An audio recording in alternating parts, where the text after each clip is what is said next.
And I take it my volume's okay. Yes, yes, it is. Just got to do a sound check. No high pitch. Okay, thank you.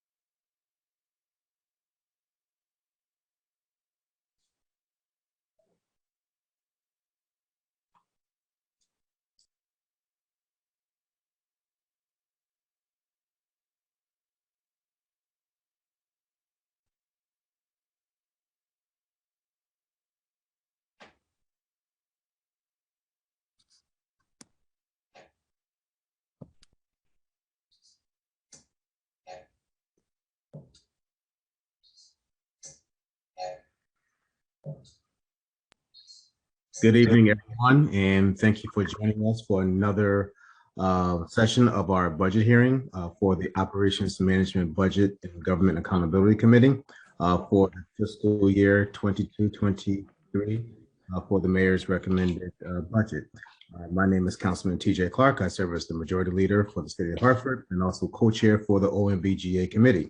And I'm joined by my council colleagues as follows: Assistant Majority Leader Marilyn Rossetti, Councilwoman Tiana Hercules, Councilman John Gale, Councilwoman Shirley Surgeon, Councilman James Sanchez, Councilman Nick, and I believe that our council president and chair of the OMBGA committee will be joining us later today.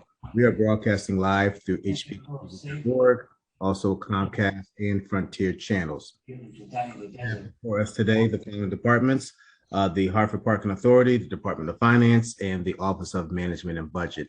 And first is the Hartford Parking Authority, which we will receive a presentation by the CEO of the Hartford Parking Authority, which is Mr. Mingo Gomes. Mingo, take it away. Good evening, Council President Rosario, Councilmen, Councilwomen. How are you today? And I'm not sure, we didn't do this in a while. Should I share my screen? Is that the way? Yes, please. Thank you. I have to get away from me.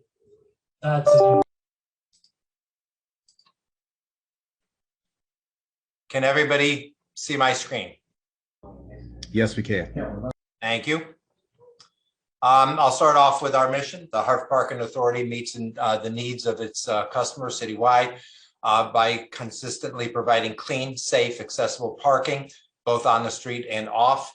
Hartford Parking Authority strives to be a leader in incorporating parking industry best practices and is an active partner with the city to promote economic and community development. Our organizational chart, would you like me to go through it, councilmen and women? Yes, please go through it, and then after the end of your presentation, we will entertain questions. Thank you. We, of course, have a board of commissioners, and the board of commissioners are listed below. Our chair is Christian Sager, Cal Torres, Adam Berkowitz, and Zoe Chatfield. I am the CEO, Executive Director for the Hartford Parking Authority. I have with us the Director of Finance, John Mitchuk, who is currently a contracted position, but we need to fill that position in the long run. We have a general supervisor for the Mac Garage and operations. Her name is Nini Sanchez. We have a director of off-street parking and projects, Ted Schreiber. Citation management clerk, Veronica Padilla. We have an administrative and fiscal assistant, Maury Hernandez, and a day and evening staff of Segundo Rivera, and there are 2 vacant positions. And we have also a parking maintenance tech position that's vacant, and we have a bookkeeper that's part-time by the name of Stella Lopez. Part of our organization is we also have third-party operators. We have the Hartford Guides, who serve as our security contractor, and Reef Parking, who serves as our operational partner. Our composition is as such. We have 1 City of Hartford residents and 6 non-City of Hartford residents. From a race and ethnicity standpoint, we have 5 Hispanic members, 2 Caucasians or white. From a gender standpoint, we are comprised of 4 females, 3 males. Highlights for 21 was established city parking plan to offset the loss of Dono off-street lot development, which has already begun and will continue through 2023, with our largest lot located across the street from the stadium being the next lot to be developed. Continue refreshing damaged signs and street striping within the downtown paid park zones, which includes handicap, fire hydrants, markings. And we partner with DPW traffic on establishing safe, convenient parking while contributing to calming traffic flow. Initiatives further develop load zones utilizing for food delivery, grab and go type services, which as of late has increased threefold in the city. Not only are the food delivery services, but now they're delivering every product that you could possibly think of.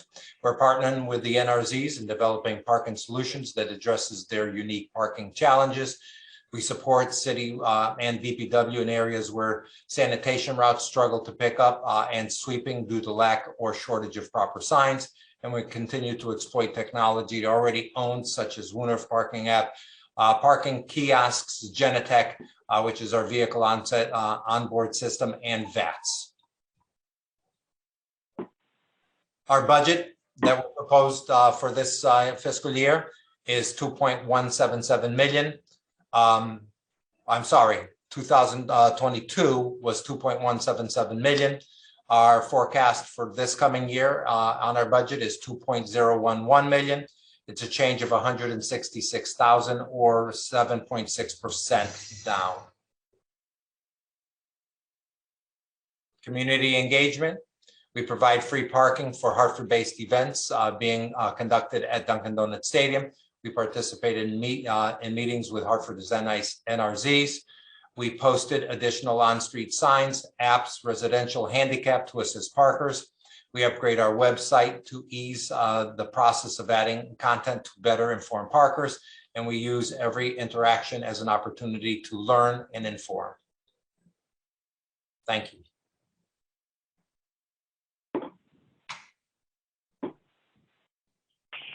I am going to stop sharing, but could bring it up if need be.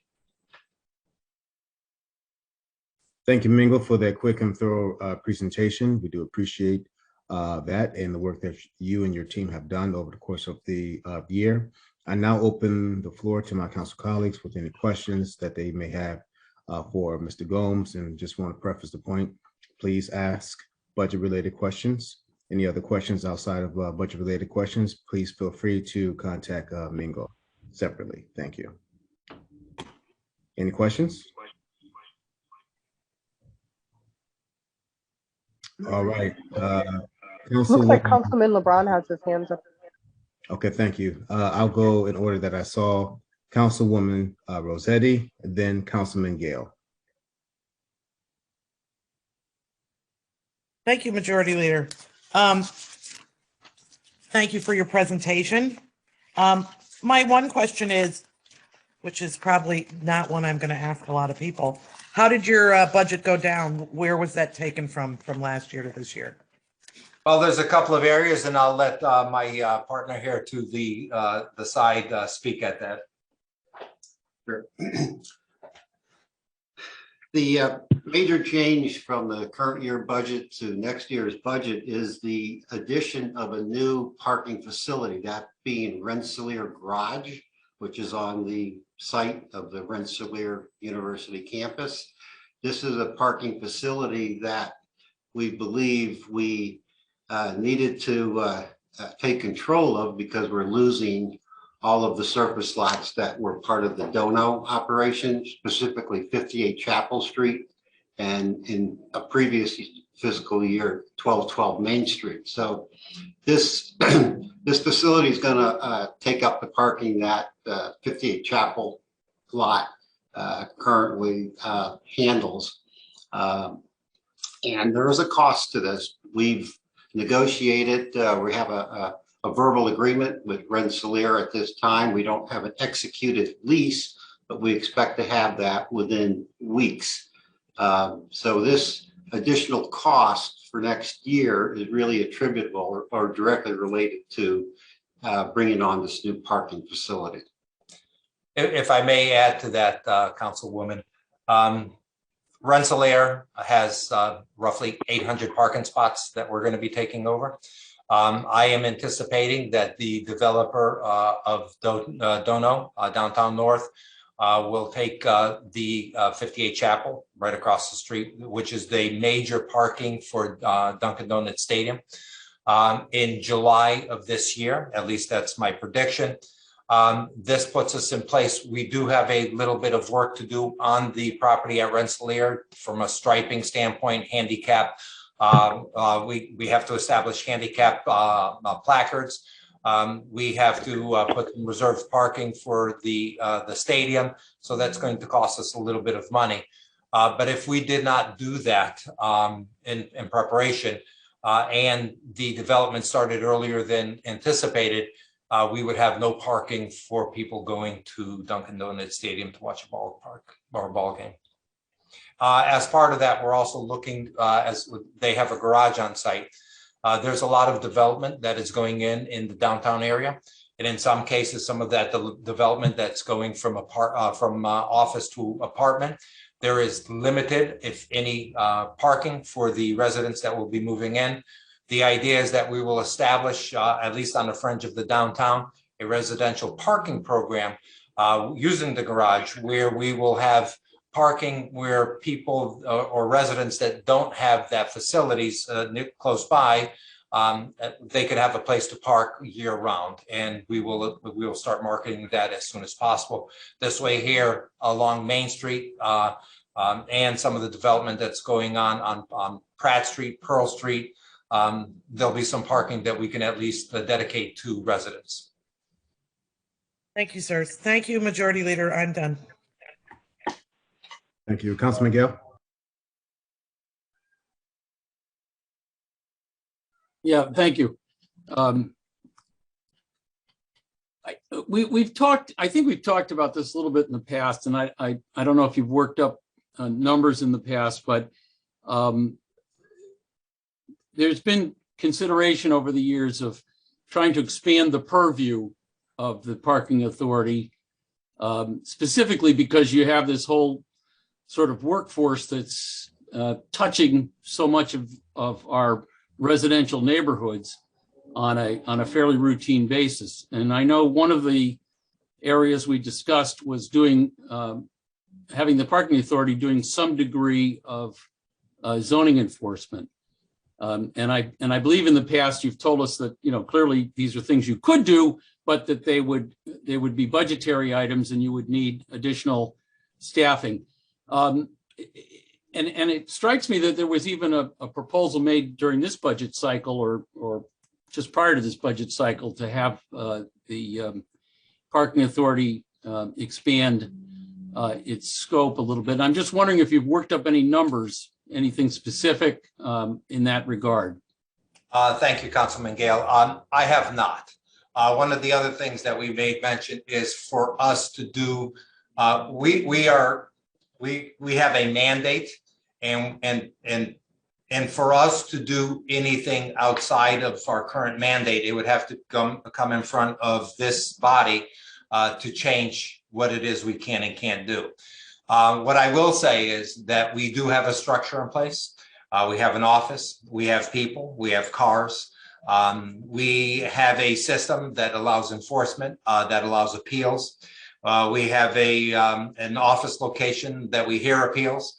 So my belief is that if called upon, there is not much we couldn't do from an enforcement standpoint, whether it be bulky trash, whether it be some other, other enforcement type functions.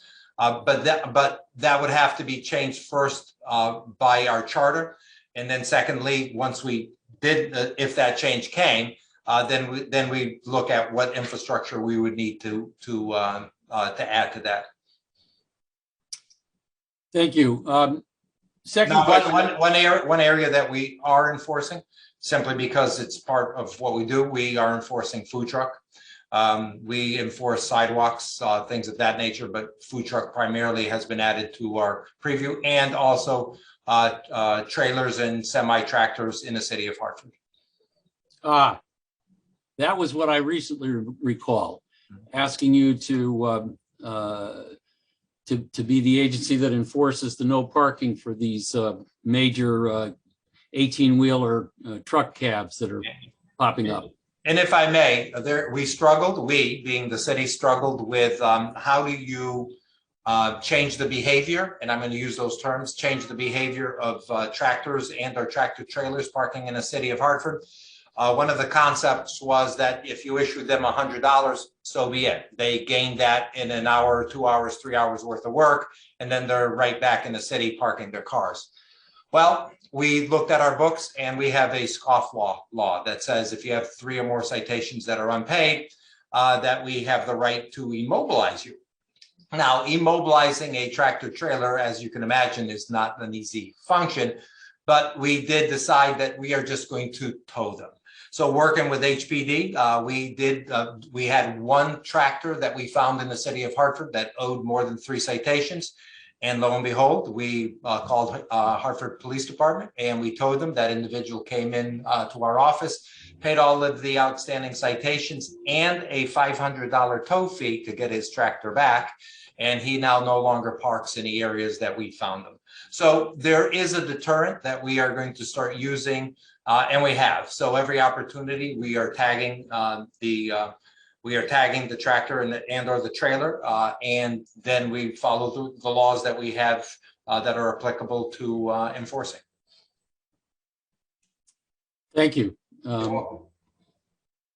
You didn't mention it, but you're one of the few agencies, if I'm not mistaken, that actually brings in more revenue than is your budget. That is a fact, and I don't know what the ratio is, but we've historically brought in up to $3 million plus, and then with the pandemic, we've dropped down a little bit. But our charter is we do have a budget, and we do have to meet it, and I think we're somewhere in the area of bringing back 60% of. Last time I did the numbers, we were around providing the city back with 60% of everything we collect. And last question area for you. I've heard some buzz among the downtown retail restaurants and retail of trying to get the parking lots downtown more organized to a uniform parking fee, and particularly perhaps setting up something where 1 hour was a fixed price, 2 hours was a fixed price, to encourage people to, since most of these lots have an all-day price as opposed to so instead of paying $15, maybe you pay $5 and you can go to a restaurant, or $2 and you can run into retail. Is that within your purview to attempt to organize the parking lots and regulate them in that fashion? And would that cost us anything if we were to try to go down that road? We could coordinate and discuss, but I don't think we could. I don't think from a municipality we could instruct what they needed to pay or not pay. And the only thing we could do is challenge and say that this is our fixed price and this is what we're charging people, and then publicize so that it pushes them to do the same. We had some success a couple of years back with having the NCAA come into the city, and I spoke up first and said, I'm not sure what everybody's doing, but we're going to provide a $10 fee, period. And everybody followed. Now, if there's some discussion around organizing so that there is a constant fee to encourage parkers to come into the city and to enjoy a meal, grab a haircut, or frequent one of the businesses, I haven't heard of it, but I would be more than happy to sit on that meeting and help create a board to help push that along. So if you have any information that you would like to share, I'll be more than happy to, to see what I can find. And sort of related to that, you go into many cities and everywhere you'll see these big, usually they're a blue P that directs you to where you can find parking. I'm not sure we have much of that in Hartford. Is that, could we have that directed to the private lots, or is that generally used to direct people to only municipal parking? Well, we have the P and we do direct them to our lots. Simply because we by law, we are less expensive, and let's be honest about it, we want people to come into our lots so that we can earn the revenue, as opposed to them going into a lot like across the street and paying a substantial amount more. So there are Ps spread out throughout the city. We've even helped put parking signs in place for Dunkin' Donuts Stadium and for the athletic stadium, which has changed its name back then when we put that in place. So we've helped develop some of those Ps and where they strategically sit. But in the downtown, we do direct them to us. Thank you.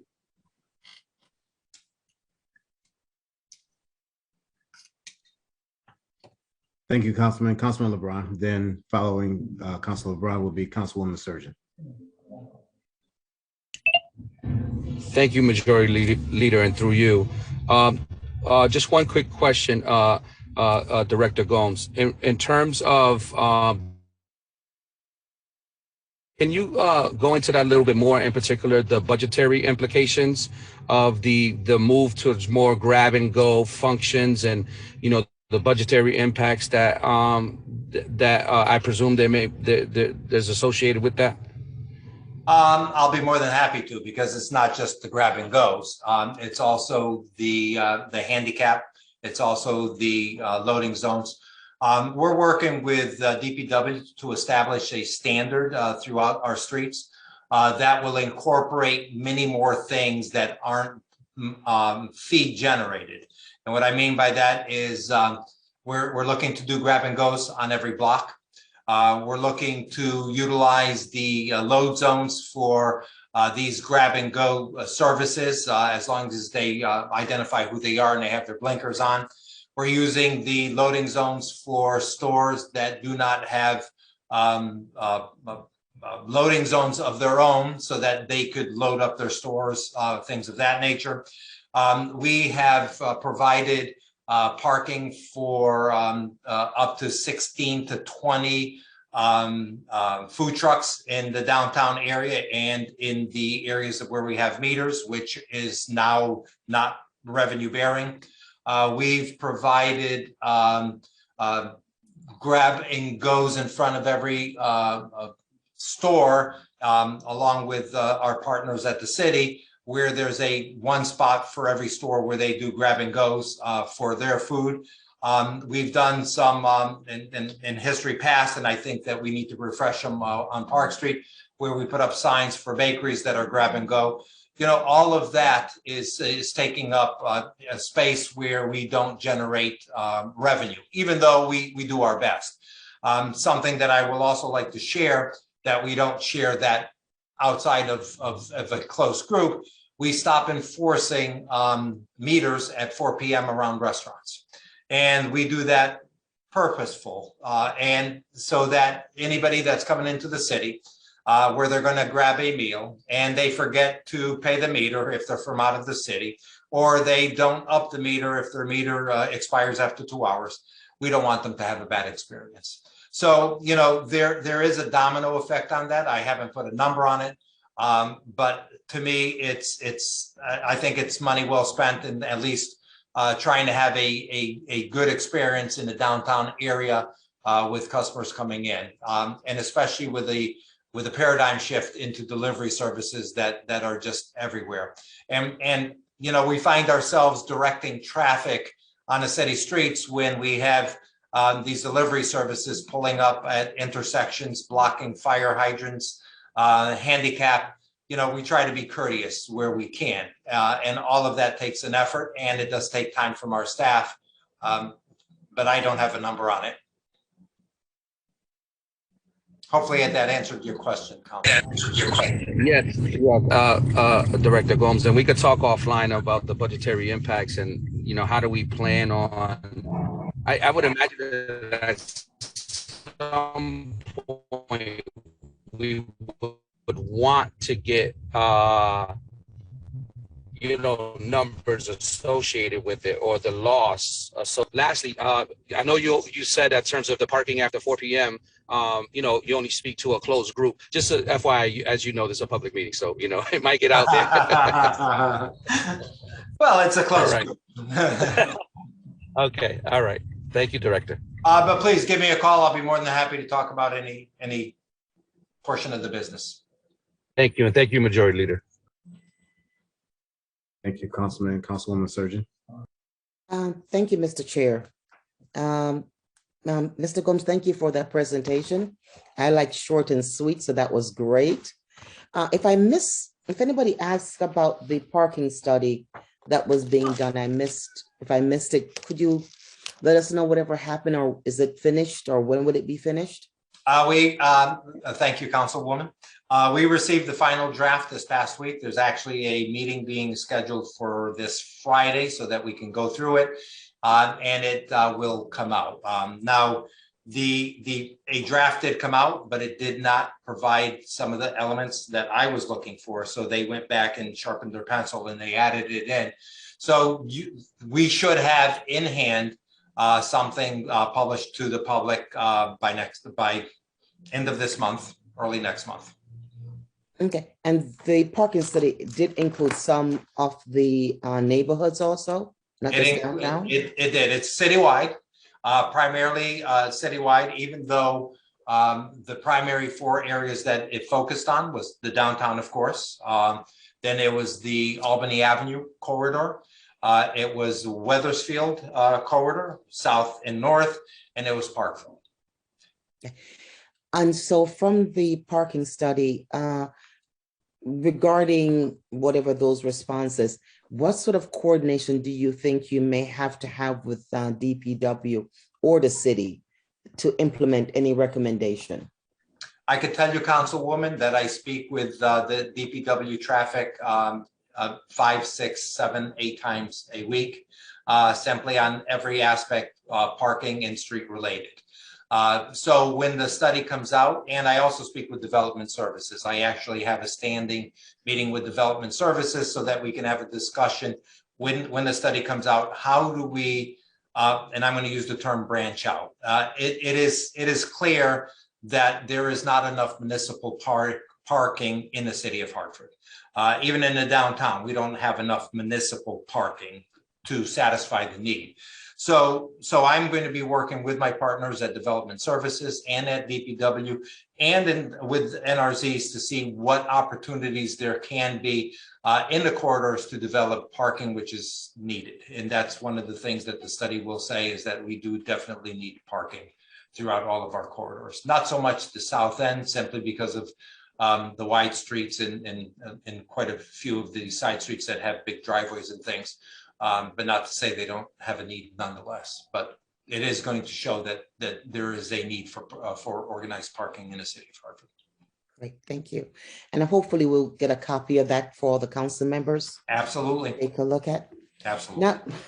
Okay, I'm looking forward to reading that. And as far as the grab and go, still haven't seen your grab and go sign in front of Starbucks yet.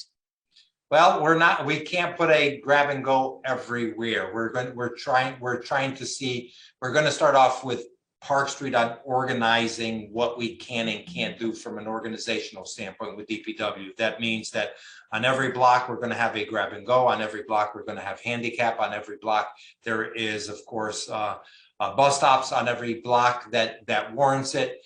There will be loading zones. It's restructuring the streets that the way they need to be for the future driving portion of that the city requires.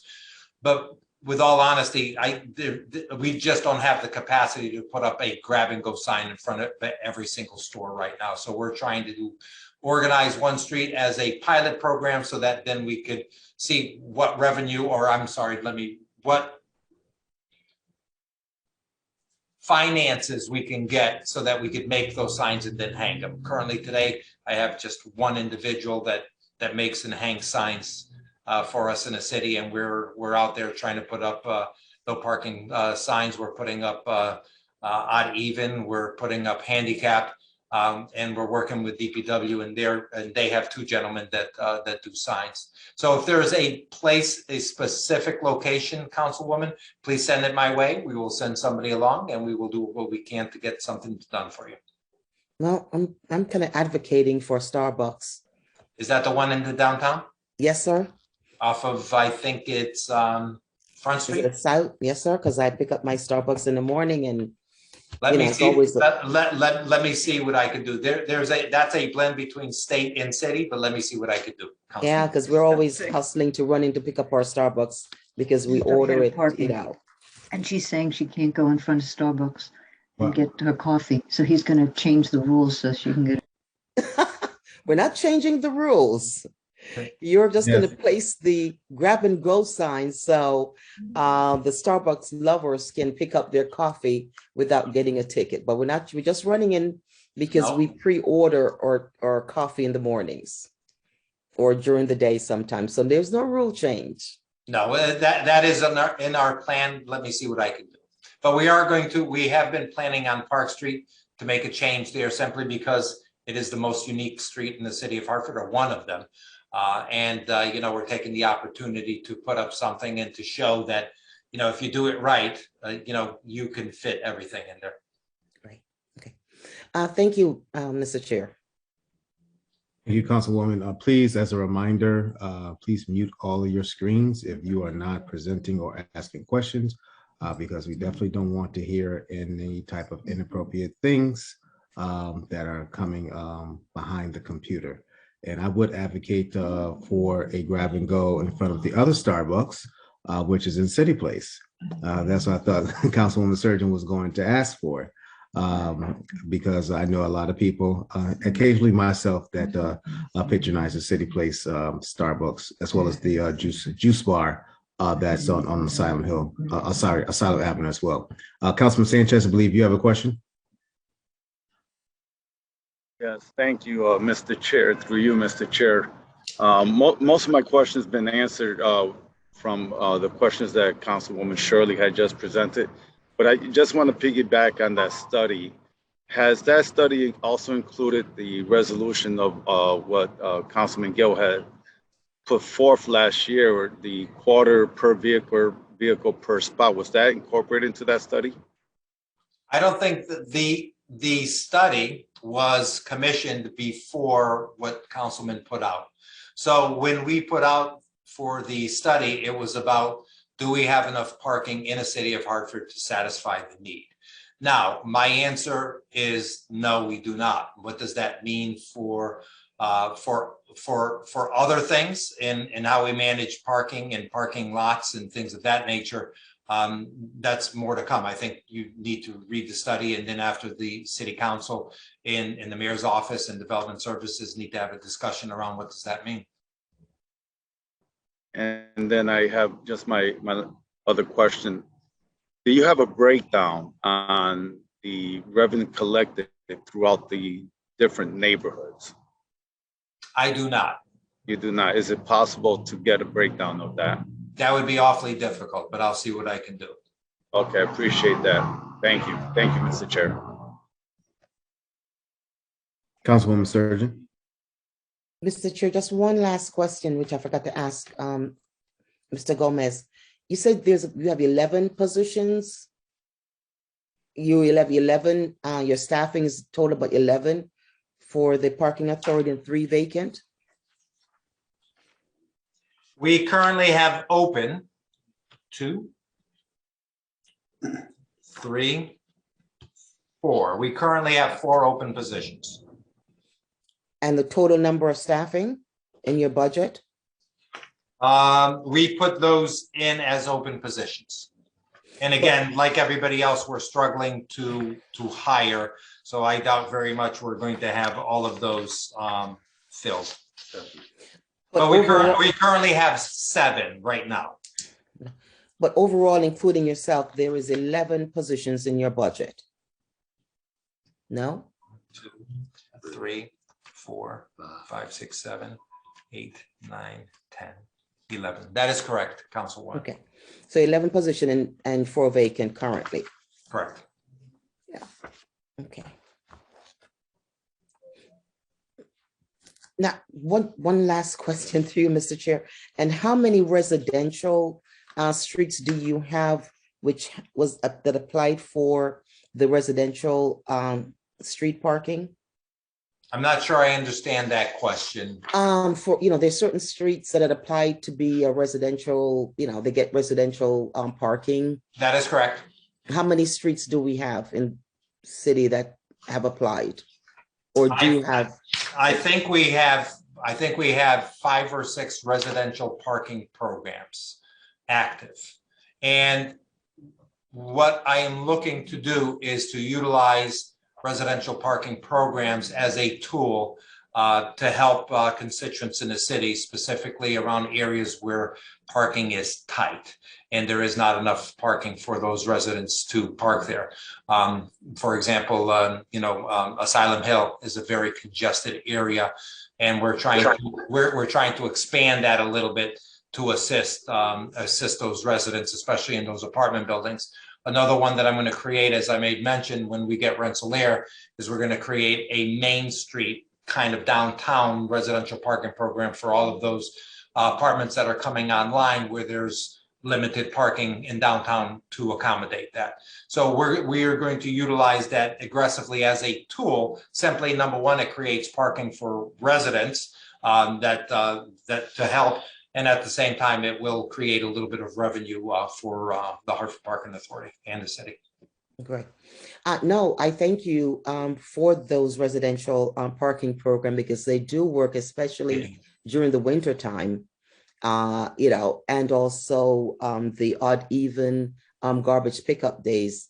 So I wanted to credit the Parking Authority for instituting and implementing those programs, because I can see the difference it does make on the residential streets. So thank you for doing so. Thank you, Councilwoman.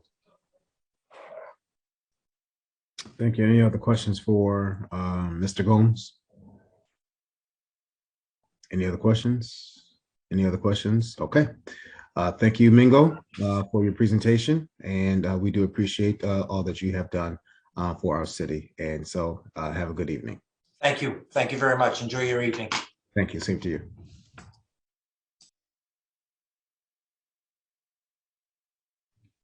Next, we're going to have the Finance Department, which, here we go. There she is, our wonderful Director of Finance, Leanne Rawls. Are you ready? I am ready, Councilman. All right. All righty. So thank you, Councilman Clark and members of council, for having myself and my team here today to present to you the fiscal 23 Finance Department budget. I have with me my 4 division heads. Most of y'all are familiar with John Phillip, who is the city assessor, and Nancy Raish, who is the city tax collector. New to finance in fiscal 22 is Michelle Harrison, who is our procurement manager. And very new to our senior leadership team is Constance Rake. She is now the city controller. Her first day as controller was Monday. So very new. So welcome to the team, Connie. So I am going to share my screen now so you can see the presentation.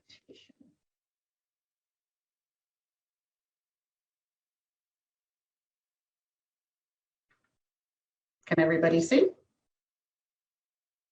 Perfect. Yes, we can. Okay, so I want to start with the mission of the Finance Department. And our mission doesn't change quite often from year to year because it's a pretty strong mission.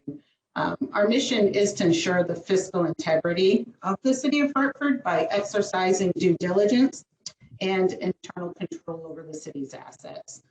So what exactly are internal controls? They're just different mechanisms or rules that we put in place, such as policies and procedures but ultimately promote accountability amongst our staff and assist in fraud prevention. Moving on, next is an organization chart of, and this is just by function. So there are 5 divisions within finance. Administration, which is myself in the executive assistant position, which is currently vacant. And then the 4 divisions that I just mentioned: procurement, tax assessor, tax collector, and accounting and control. Underneath procurement, we have subunits: purchasing, supplier diversity, and contract compliance. And then something similar on the accounting and control side, where our units are accounts payable, accounting/reporting, and payroll. Overall, we have 47 employees in the finance department, and currently we have about 10 vacancies. And I would like to take a moment, if I may, to just thank my senior leadership team, because without them, I would not be able to manage this department. And I would love to thank my staff. They come to the office every day and they work tirelessly and endlessly for this city and for the residents. So thank you to all of them. The next few slides, and I'm just going to breeze through them really quickly. It's the organizational chart for each specific division, because it was too large to have a very detailed organization chart on one screen. So I just separated it out by division for you all so that you could see the actual titles of the staff and the names of the staff in those positions. These charts also identify exactly which positions are vacant in each division. So currently this is the procurement division, and we have 3 vacancies in this division right now. Next division is assessment, and this is the only division within the finance department that is completely staffed at the moment. So luckily, John had a full team and was able to get through the revaluation with all of his staff present. Next is the collector division, and Nancy has 2 vacancies as well. And then last but not least is accounting and control, and this is the division that has the most vacancies, and it's currently at about 4 vacancies. So because I have so many vacancies, which is a pretty rare thing in finance to have 10 vacancies open at one time, I just wanted to go through with you where those vacancies lie and why we're in this position that we're in. I will say in fiscal 22, we promoted internally 13 staff. As we promote these staff to higher positions, it leaves the vacancy in their previous position. I've also hired 7 new staff to date. And overall, through FY22, we lost 11 staff. 5 of those due to retirement. One of my previous staff relocated during the pandemic out of state. And several staff left for additional money and benefits with another company. Currently, on the administration division, as I mentioned earlier, I have the executive assistant position vacant, but we are getting really close to making an offer. So hopefully that vacancy will be filled by the end of the week.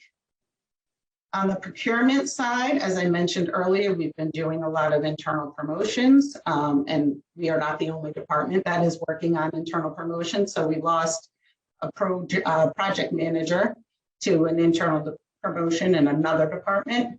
We lost the project manager to retirement. And then we lost a principal admin assistant to retirement as well. But that position has been filled, which has left us with a vacancy in the admin, an admin assistant vacancy under the contract compliance unit.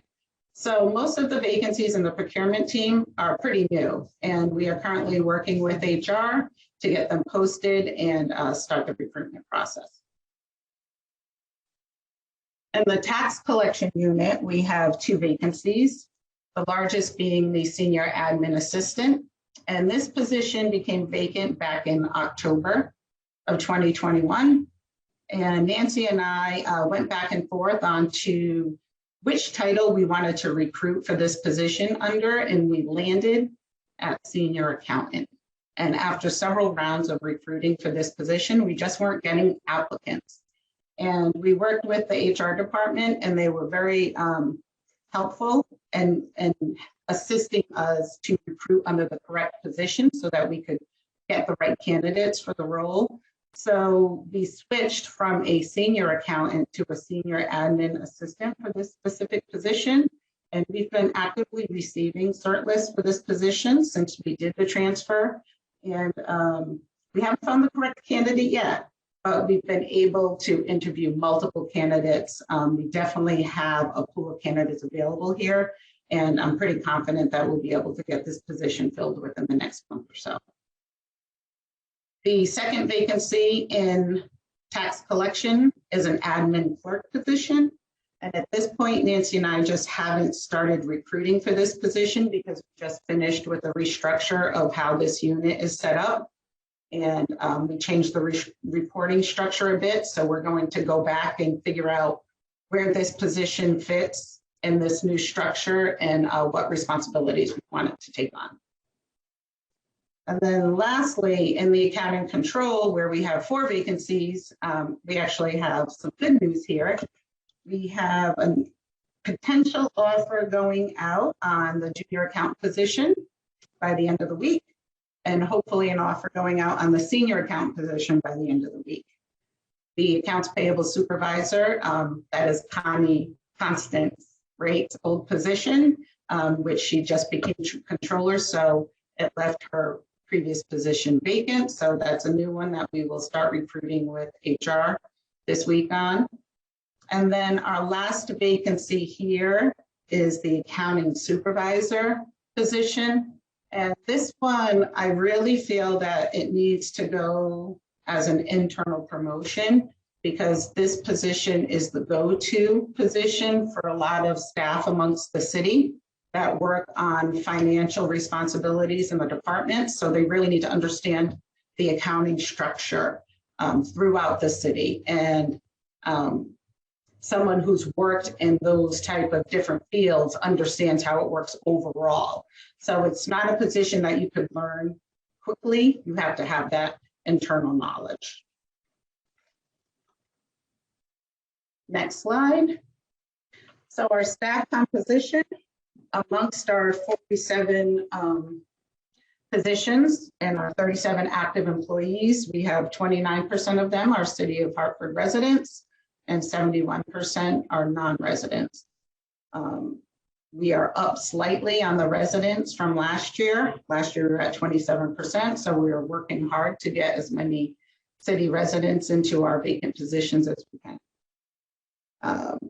Overall race and ethnicity, the numbers are pretty consistent with prior years, but as you can see, we're 16% Hispanic, 45% African American, 32% Caucasian, and 8% other. And overall, and this is pretty much an industry standard, finance just has more women in the field, so we are 71% female and 29% male. So just a few highlights on some accomplishments that we had in fiscal 22. The accounting team submitted the ACFR, also known as the Annual Comprehensive Financial Report, on time. It is due with the state on December 31st of every year. And that is our external audit that we go through. The audit process starts in July, and we usually wrap it up by end of December. We also, in the Accounting and Control Division, began implementation of Energy Watch, also known as WatchWire, which is a new energy monitoring software. We're working with the energy team here at the city, DPW, and the Board of Ed to implement this software. Part of this software is moving to electronic billing and upload for all utility accounts. And that will be a huge relief to not only the DPW staff who are entering 300 plus bills a month, but also to the accounts payable team who have to review and audit those invoices before we can submit them for payment. As many of you are aware, the Tax Assessment Division completed its Grand List 2021 mandated tax revaluation. We resulted in a mill rate decrease, the largest property tax rate decrease in decades of 7.2%. It was a really tough reval on John Phillip and his team, but we managed to get through it pretty successfully.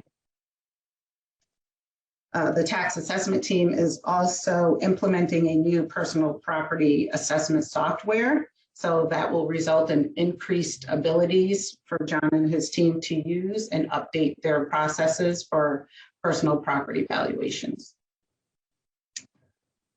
The tax collection office, we've got some good news here. They are projected to exceed the tax revenue budget for the second year in a row. And I can say not only are we projected, but we did actually beat the budget this week. We are at 100.4% collected for the fiscal 23 budget for tax revenues. Another piece of news on the tax collection side is that we've stopped selling subsequent liens. So our focus here will be no longer on lien sales at all, but we will focus on tax deed sales where we can control who's in and out of the sale and under what criteria. The procurement office finished their first lien program that we started back in 2020, and it resulted in dramatically improved contract processing times citywide. Prior to the lien, it would take 55 days to route a contract through the city. Midway through this lien process, the team got that down to 36 days.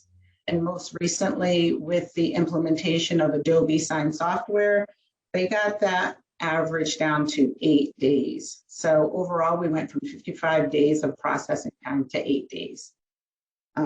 Procurement also successfully transitioned all of their purchase orders from mailing to electronic distribution. So that's been a saving in the city for both paper and mailing costs. And just to give you an idea, the procurement team processes about 5,000 purchase orders a year. Next slide. Our strategic initiatives for fiscal 23, again, didn't change much, as you know, these are our overall goals that we will not be able to meet in 1 year. But what we do is we utilize smaller projects to meet these goals. So we would like to continue to invest efforts in growth of the city's grand list. And that is not just in land, but there's also motor vehicle and personal property. So that's, you know, coordinating with other departments in the city to make sure that as residents and new business owners come in and start new businesses in the city, that they understand what paperwork is required, and we're capturing them up front before taxes are due so that they don't incur any late fees moving forward. We will continue to ensure that we're following all mandated guidelines for reporting. And one of our initiatives this year is to maximize the collection of current and delinquent property taxes. And Nancy and I would like to focus on the personal property type for collection this year, which can be difficult because we have to actually be sensitive to what is going on with the pandemic. So we want to make sure that we're being fair as we move forward with the collection process. And then we'd like to take this opportunity to enhance all contract compliance monitoring. So as I mentioned earlier, procurement has 3 vacancies in their shop. And of those 3 vacancies, they are all in, 2 of them are in the contract compliance team. So we've lost a big chunk of that staff, and knowledge went out the door this year. So we'd like to focus on rebuilding. So no big change in our budget from fiscal 23 to fiscal 22. We have a 3.7% increase, which is all contractual salary changes for the staff. Otherwise, it's a flat budget compared to fiscal 22. Some of the things we'd like to focus on in fiscal 23. As I mentioned earlier, we had a lot of turnover in finance this year, multiple promotions, staff walking out the door, and still some new vacancies. So what we would like to do is just focus on rebuilding and training up the staff in fiscal 23, and that's going to take probably a good chunk of our time. Department-wide, we will continue to build out our procedures and update any policies that are needing updating this year. The city tax collector is working on the next tax deed sale. It's currently scheduled for Thursday, June 23rd from 9 to 11 at Dono, at the ballpark, sorry. And this sale is mainly focusing on delinquent, non-owner occupied rental property throughout the city. So as soon as this tax deed sale is complete, Nancy and her team will begin to work on the next tax deed sale for fiscal 23. As I mentioned a few times, Nancy and I are focusing on increasing our delinquent personal property tax collections. So we're currently working with Corporation Counsel on a new strategy to try and negotiate down some of these delinquent balances to get them to a reasonable balance that these business owners can actually pay, and it is a fair payment. So we're hoping to have some traction on that strategy in fiscal 23. Also looking to work with Corporation Counsel and with all of you to update the procurement ordinance. And this is quite a heavy lift for finance, especially the procurement division. But we're taking the first step here. The city has hired a consultant called Civic Initiatives, and they are working with us to rebuild the city's procurement procedures as it relates to federal grants. So I think this will be a great step in this direction of getting everything updated. And we will continue to work on the lien program once we get staffed out back on the procurement shop. And we will continue to build out uniform guidance. So there's a lot of talk this year. I'm sure you've all heard ARPA, or the American Rescue Plan dollars that the city has. With those dollars come certain requirements. One of those requirements is that we have to follow the federal procurement guidelines called uniform guidance. So we've worked hard on making sure that we are in compliance with those guidance and that we are sharing that knowledge and getting that knowledge out to the department as to what those guidelines specifically are, so that they are submitting the appropriate documentation and following the correct processes right from the get-go. Accounting and reporting, we are working pretty strongly with M&B day in and day out on ensuring that we're reporting on the ARPA dollars correctly, and that we have our structure set up appropriately so that we can easily recall information when we need it and report on it in an easy manner. And then the assessment team plans on focusing on all of the tax appeals that will come in through the Board of Assessment appeal process, which is currently underway and just about complete. We anticipate that the board will reach their final deliberations this week or the end of next week. So within the next 2 weeks that process will be done, and we can get notices out to all of the homeowners who appealed their revaluation amount. And with that, I will take any questions. Thank you, Leanne, for your thorough presentation and showing the hard work that you and your team have been doing during the pandemic, and that is to be commended. Is there a revenue projection for the tax deed sale? Sure. So we originally started, I'll take this one, Nancy, and you can jump in if I mess anything up, okay? So we originally started this tax deed sale with 52 properties in it. 2 properties were pulled out for legal purposes.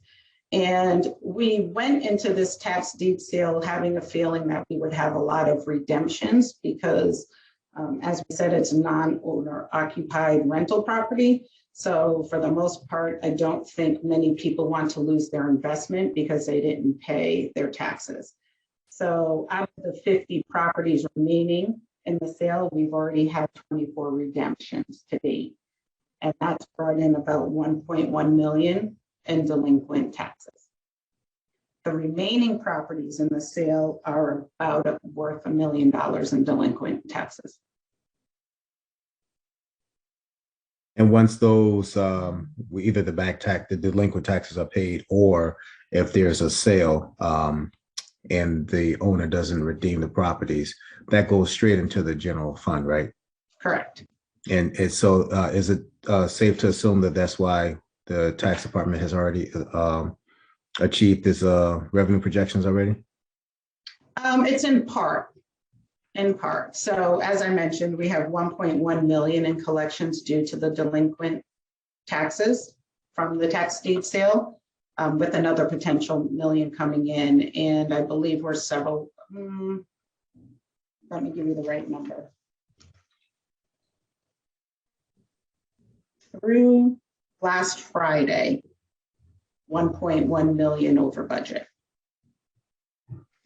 1.1 million over budget.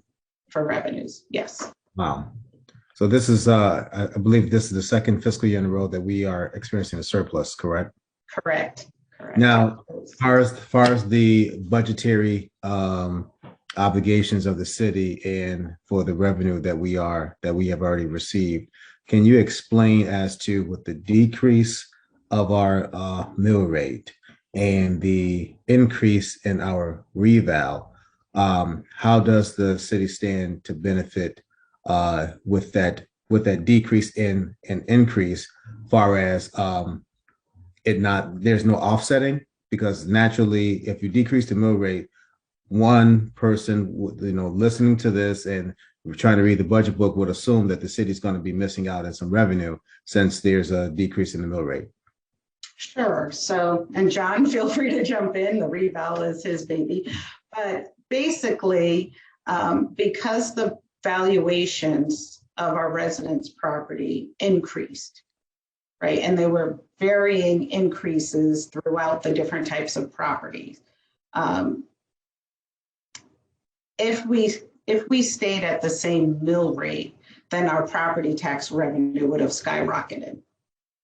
But because the mayor decided to drop the mill rate, it's kind of leveling out. So we do have a slight increase in property tax collections in the budget for next year, but it's nowhere near what the increase is from the reval. How'd they do, John? You did fine. The net grand list, the sum of all taxable properties after exemptions are applied, went up 15.5%. And that and what we're raising in taxes didn't go up anywhere near that. So that's the difference. Yeah, it would have been a lot of money, extra money, had we not reduced the rate, had the mayor not proposed to reduce the rate, but it would have been huge tax increases for, in particular, residential property owners.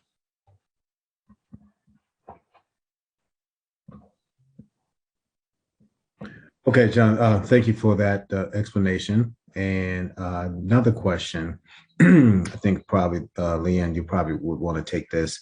As far as procurement, help me to understand the process as to when a RFP is sent out and then there's responses to the RFP. What is this? And other question is this Connecticut General Statutes? Is it found in Connecticut General Statutes, the blackout period where we're going to sponsor RFP? So when the city sends out an RFP, right, it has a due date associated with it. And usually with that due date, it comes with a time. So it'll say 2 p.m., 12 p.m., 1 p.m. And all respondents have until that due date and that specific time to get their responses in.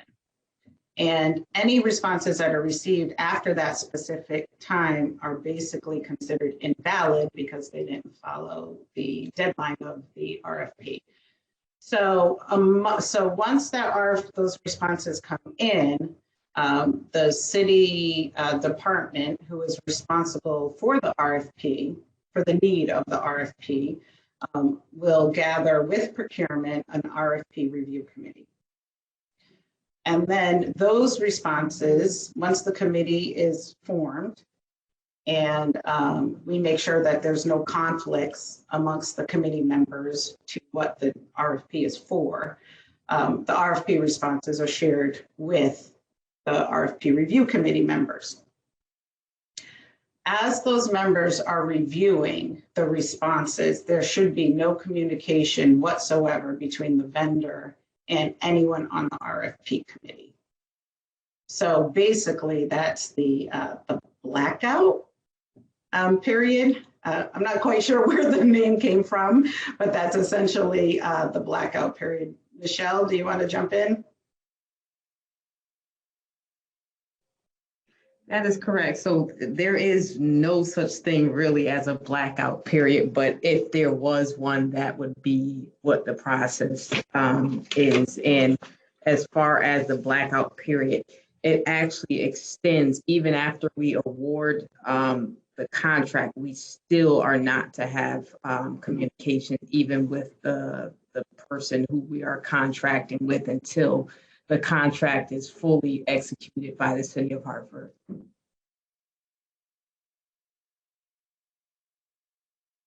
Okay, and so if I heard you correctly, this is more so of a city of Hartford policy, nothing that we follow from the state of Connecticut. It's in the city ordinance. Okay, but not state of Connecticut, just the city of Hartford ordinance. Right. Gotcha. And it's good practice. It's part of good business practices as well. Now, with those that are part of the review committee, do they sign a confidentiality a statement or agreement? There's a conflict of interest agreement. Does that include the confidentiality piece? Yes. Yes. Okay. Yep. Okay. And if there's let's say, Leanne, if there's a person within your department that it's part of the review committee, is the city personnel obligated to share with you the information? So if I have a staff member who's sitting on an RFP committee, should they share that information with me? Is that the question? Yes. They are not obligated to share with me. I don't interact with any of my staff who sit on RFP committees. I don't ask them for that data. Okay. And final question, I'll give it to my colleagues. Regarding the RFPs that are sent out, is there any, when there's an RFP that's sent out, does it have is there analysis regarding a budget impact to the department or fiscal impact to the department or to the general fund? Yeah, so that's usually done upfront with the requesting department. So typically we look to make sure if it's a one-time expense or is this going to be a recurring expense? And then we hit the budget right from the beginning. This can be an issue when it comes to CIP projects. Sometimes we'll go out to RFP with a certain budget in mind, and then all the responses will come in over budget. And then it's a back to the drawing board to see, because that obviously represents what that pricing is out in the marketplace. So that means that we started off on the wrong foot and we need to reassess what our goals are and what we're trying to accomplish with that project. So then we can tweak, various aspects. Are we building a school, but we don't want to do a field house? or something to that effect. Gotcha. Okay. And I'm sorry, this is my last question. I enjoy talking about numbers, things of that sort. We know that there's a PRC committee. Is there a RFP committee that decides when a RFP is going to go out for particular projects for departments? And second question is, oh my God, I just lost my train of thought. Oh, second question is regarding the market rates for our city personnel. We have heard through our HR department that there are a series of positions that maybe are undervalued as far as a competitive salary, which is why we're seeing a lot of people exit the city of Hartford. So has there been some type of analysis from your department yet as to where the positions are and where they need to increase to just to be competitive, and what that budgetary impact is to our general fund? Sure. So to answer the first part of your question, there is no RFP committee that determines when an RFP should go out. Typically what happens is the department will reach out to procurement and let them know of a need, and then procurement will determine whether or not RFP is the correct procurement methodology to utilize to help that department meet their need. From there, if there is a determination that RFP is the best tool, then procurement works with the department, the requesting the department, to create the RFP committee for that specific RFP. So it's not 100% input from procurement, and it's not 100% input from the department. If the RFP is in relation to technology, or I believe if it's over $1 million, then someone from MHIS needs to be on the RFP committee, and someone from finance or management and budget needs to sit on the committee, so that there's someone with the finance expertise as well as the technology expertise to be involved in that committee selection. Part two of your question. There were certain positions within the finance department that I felt were, and some still are, significantly underpaid compared to market. I've worked pretty hard with our HR team to try and rectify those pay differences. One position was addressed recently, so that's been corrected. I have two positions that they are working on through contract negotiations. So we've been working pretty hard with HR to try and address those issues individually as they pop up. Overall impact to general fund, I would deem to be immaterial to the $3.8 million budget that we have. Thank you for that. Now, has there been, since you did that for your department, has there been an overall discussion regarding positions citywide regarding that same thing? I know that there's certain departments that have presented to us that have done this type of analysis and negotiating between your department, HR, and the unions, but more so over broadly across the spectrum of our employee base. Mm-hmm. So, finance is part of the PRC committee, and we sit on it to discuss just overall finances, right?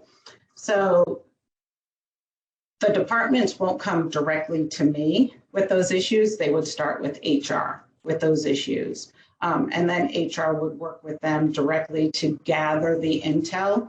So on some positions that we had in finance that we had to gather intel on, we worked directly with some associations for that type of work that's done to see, what the going rate is for salary. We looked at neighboring towns, sister towns and cities throughout the city to see what they're paying for that specific position.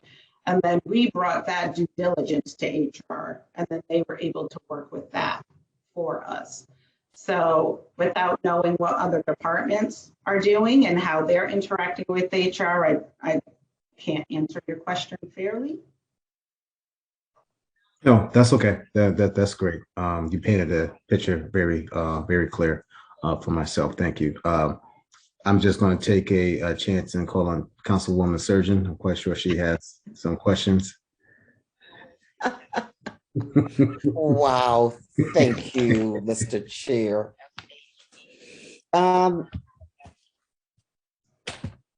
Leanne, it's nice to see you. I want to tell you from your detailed presentation, you can answer a lot of my questions. Gee, you took a lot of stuff away from me. Jeez. Oh, Councilwoman. So that was awesome. Thank you. You went over, the number of staffing, your vacancy, things that I was really interested in. The chairperson talked about the tax lien sale, what we're going to, the revenues coming in. I'm like, okay, what did it leave me? Anything? Well, how about I add my 2 cents and say I'm in favor for the grab and go spots at Starbucks as well. But no, really, I just want to commend you and your department, especially Mr. Phillips on the amount of work that went into getting this budget done, the reevaluation, he went above and beyond, going out to a lot of these evening meetings, to a lot of the community groups and the questions. He made our work a little bit easier in explaining to the residents, the reval that's coming up. So, I just want to commend Mr. Phillips for doing so. I'm sure he's going to have lots of questions come when the tax bill goes out, but at least giving us an opportunity to, to decrease the mill rate with the mayor's recommendation, that certainly is going to help a lot. And I also want to, we don't take the time a lot, I know, during the year to commend, your staff, and we need to do that more. To thank the services to the residents. Nancy, no matter, she was on vacation, she returned phone calls. I just want to thank you for that, because that's the sort of customer service that we've always presented to the residents of the city. And your department certainly exemplifies that. Thank you. So I just want to just go out of my way to thank you. And basically, you guys have answered a lot of my questions in your presentation. I'm looking through my notes. The chairperson talked a lot about the RFP process, which was a concern that I have heard out there, and you certainly have given that information. So through you, Mr. Chair, I'm good, believe it or not. Thank you, Councilwoman. Thank you. Appreciate your kind words. Thank you, Councilwoman. Any other questions from my colleagues? Councilman Gail, did you raise your hand? And then Councilwoman Rossetti after Councilman Gail. Thank you, Mr. Chair. And let me second everything that Councilwoman Surgeon said. I certainly work with most of you, not yet with Michelle. And I know that I think we're gonna be having a little more in-depth with both Michelle and John Phillip at a committee of the whole meeting at some point coming up. So we'll hear a little bit more about that. And total side note, let me just give a quick shout out to Connie Reich, fellow HPHS, who sits on an HPHS committee with me, and I will see her shortly on that committee. One question I have on the matter at hand, the budgetary stuff. During the course of the year and over the years, we've entered into a lot of tax fixing agreements with different developers and owners of property, and in every one of these, we've attached something called a community benefits agreement, which sets aside certain percentages when if they're involved in construction work and even their employment force, that they hire certain percentages of Hartford residents, certain percentages of minorities, a certain amount of job hours committed to Hartford residents.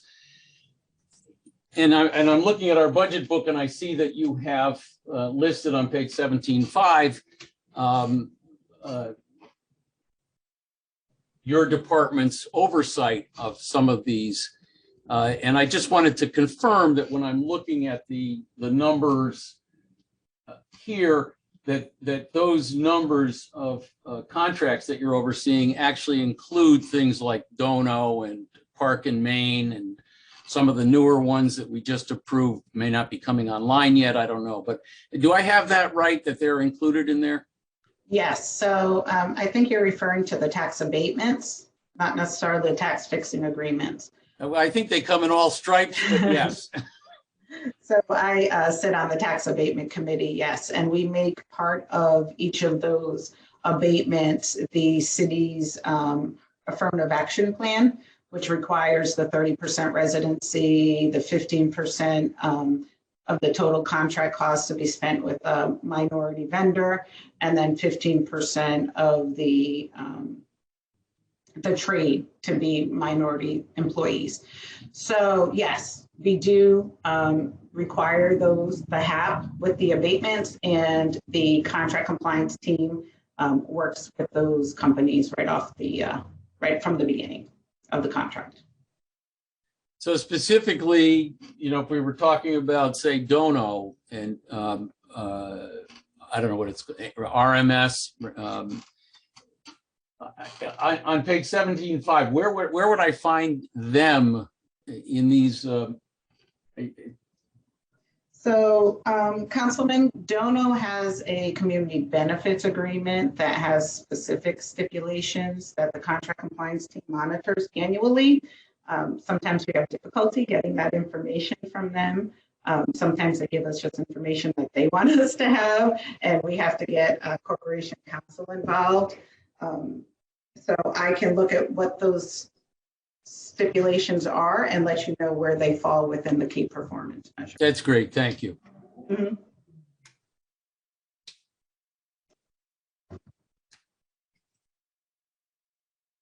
Councilwoman Rossetti. Thank you. Thank you, Director. Great presentation, and really thank you to your department, and love a strong woman department.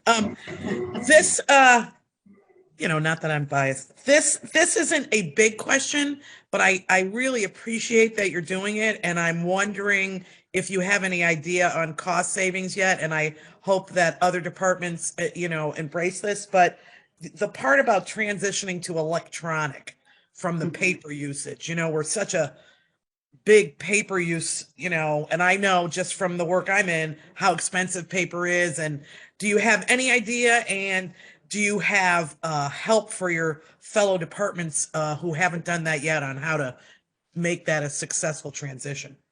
Sure. So for procurement, this one was kind of low-hanging fruit as we switched to, we were forced to switch to electronic reporting with the pandemic. So it was one of those perks that we thought would roll forward relatively easily as the mayor called us all back to office. So Michelle and her staff, I believe it's not big dollars, but I want to say it was 5,000 in savings between paper and postage for the team. Yeah. One of the next projects that the lean project manager is going to focus on is copiers throughout the city, which includes paper. So unfortunately, as I mentioned earlier, Michelle's had a lot of turnover in the contract compliance unit in her division, and she lost both project managers. So we have the lean project manager. We cross-trained her on the contract compliance team, and she's really taking a liking to contract compliance. So it looks like that we'll be recruiting shortly for a lean project manager, but this will be one of the first jobs assigned to that position once we get staffed up. Well, thank you very much. The trees, thank you. And also thank you to my colleagues for such a good round of questions. Thank you very much. Thank you, Councilwoman. Thank you, Councilwoman. Any other questions from my colleagues? Councilwoman Surgeon? I'm sorry, Mr. Chair, just forgot one question. One of the things, Leon, you went over in your presentation is capturing new businesses with the tax department. I think I'd like the way you guys are actually started doing so, because a lot of the small businesses I've discovered with the pandemic didn't realize that they have to pay, the property tax. So have you implemented any processes yet? Do you have any goals? How are you guys going to go about accomplishing this? Sure. So John, do you want to expand on your relationship with town clerk and DDS here? Sure. Thank you. So yeah, we try to find new businesses through all manner of means. And we, during the pandemic, ironically enough, we were able to canvass the arteries in ways that we just didn't have the capacity to do before. So I think we're starting now with a much better list. And when I say better, I mean, I think most of these businesses still are in fact here. And we just started a new chief tech, and I have now 2 technicians devoted to personal property. And with that level of staffing, I think we can continue to monitor the arteries in ways that we just were not able to over the last 15 years or so. So when a small business starts, if they are just looking, if all they need to do is file a trade name certificate, they go to the clerk's office to do that. The clerk sends them to us. We have a primer for them, like, welcome, thank you for starting a business here, and here's what you can expect. We'll give them that. We'll give them a declaration. We'll tell them, because a lot of them are quite small when they first start, we will tell them that, it's a daunting form, but do not ignore it. In the first year, come down and ask for help. We'll help you in the first year, and then subsequent years are just a matter of following suit. And I monitor the newspapers. That's how we find the larger businesses coming in. And I think where there was a story in the HBJ just today I guess that was yesterday, about tech companies moving into the city. And when I went through the list, we had every one of them. And I think that's because they were all in the paper before. And then, we monitor the licensing through the Department of Health and Human Services. It is a steady tide. It's, businesses come in and go all the time, and it is hard to keep up with. We also monitor the Secretary of State's site closely. And I think we're in better shape now than we have been since I started. That was 11 years ago. And I think probably before I started. Okay. That's a beginning, and I hope we, develop a really good policy with all the departments speaking to each other, because certainly, could be possibly loss of revenue. So thank you, John, for trying to put all that stuff together. A couple of the questions to you, Mr. Chair, and back to the procurement division, with the limited or the 3 vacancy, how is that, Leon, is going to affect your diversity program? That's something which, quite a few of the small businesses in the city is really want to be more involved in, working with government. How is that 3 vacancy going to, with the loss of, especially with the loss of historical knowledge? How are you planning to rebuild that division? Sure. So this is actually a good story, Councilwoman. The former staff who held the admin assistant position in supplier diversity was promoted to a buyer in the procurement unit. And so she's still there for reference. What it allowed was for another staff to get promoted. And when I say recently, Monday was just promoted. Oh, I'm sorry, not Monday. Next Monday will be promoted into the senior admin position under supplier diversity. And she comes with experience because she was the admin assistant for the contract compliance program who works hand in hand with supplier diversity. So we're able to help our staff grow, right? Experience career growth in our divisions or in our department by taking on these new duties, and they're taking these gradual steps up to new responsibilities, but they're still staying within our department so that they can assist with cross-training. The staff that's coming into the supplier diversity program has a very strong relationship with the Minority Construction Council and the state.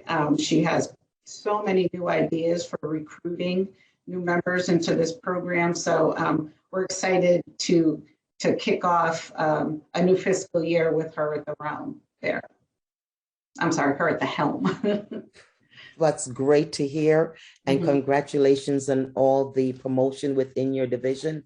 It's always been a pleasure to hear that people who've worked in the city have got the opportunity, to move up and, better their career. So it's a pleasure hearing that. It's really a real pleasure hearing this. So thank you for doing so. I think, Mr. Chair, one last thing, Mr. Chair, I'm not quite sure. I know this may not be the budget, but Leon, you are going to come and give us the presentation on the expenditures of the ARP funds. Unfortunately, Councilwoman, I will be flying home from a conference on the day that the cow is scheduled. But Jen Hockenhall, we work hand in hand on the ARPA funding. She knows this stuff just as well as I, so I feel like you're in good hands there with her. Okay, well, safe travel and looking forward to the presentation from Jen regarding the expenditures of the ARP fund. Thank you, Mr. Chair. Thank you very much again, Leon. Thank you. Thank you, Councilwoman Surge and Councilman LeBron. Thank you, and through you, Majority Leader. I'm not sure if this is a Leanne question or a John question.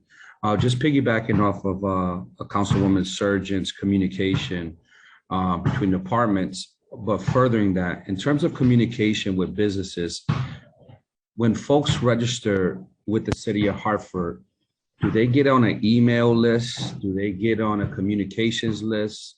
Do they get phone calls? What are our methods of communication when businesses sign up to Hartford? You want to take that, John? Yes. So when it's a sole proprietor filing a trade name certificate in the clerk's office, I think that's probably the smallest type of business we're dealing with.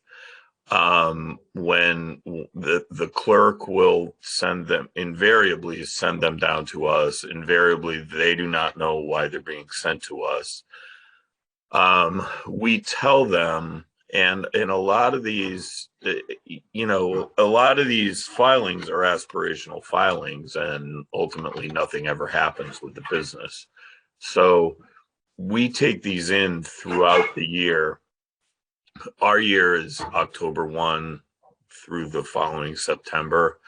So right now we're taking in anything that's filed for before October 1, 2022, And before we send the declarations out in September of 2022, we'll call the ones that may be, because there is a place for a phone number on the trade name certificate application. We'll call and see if they actually did establish a physical presence, and if they did, we'll send them a declaration. That's pretty much it as far as reach out from my office. I think, you know, most of the larger companies or somebody that moves into town from another Connecticut location, they know the drill. When we become aware of them, we send a declaration. We in terms of like some kind of email mailing, we have not established that yet. Our software vendor does have the capability to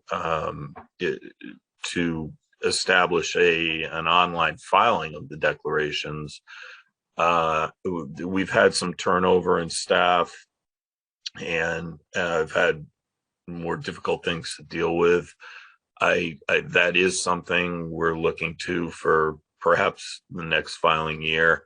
I don't expect that to be something that's popular with the small businesses, the real small businesses. I do expect it to be something that may be popular with some of our larger office filers. So just piggybacking off that, Majority Leader, in terms of more difficult things to deal with, one of the things that we all dealt with as a society over the last 2 years was this pandemic, right? And so the pandemic brought up epidemics and issues in various communities. And one of the things that many constituents and many business owners fell to the same thing of communication. So during the pandemic, there was such vital information that the businesses didn't acquire. So they were not notified of the updates with masks and things of that nature. They weren't notified of opportunities for grants and things such as that. They weren't notified for the PPP loans. All of these things were in the dark. And what we have to understand is that communication, we could be doing all these wonderful things as a city, but if we're not communicating that to the small business owners or the smaller folks, then we're not providing them the lifeline and the courtesy to keep them afloat, particularly during this pandemic.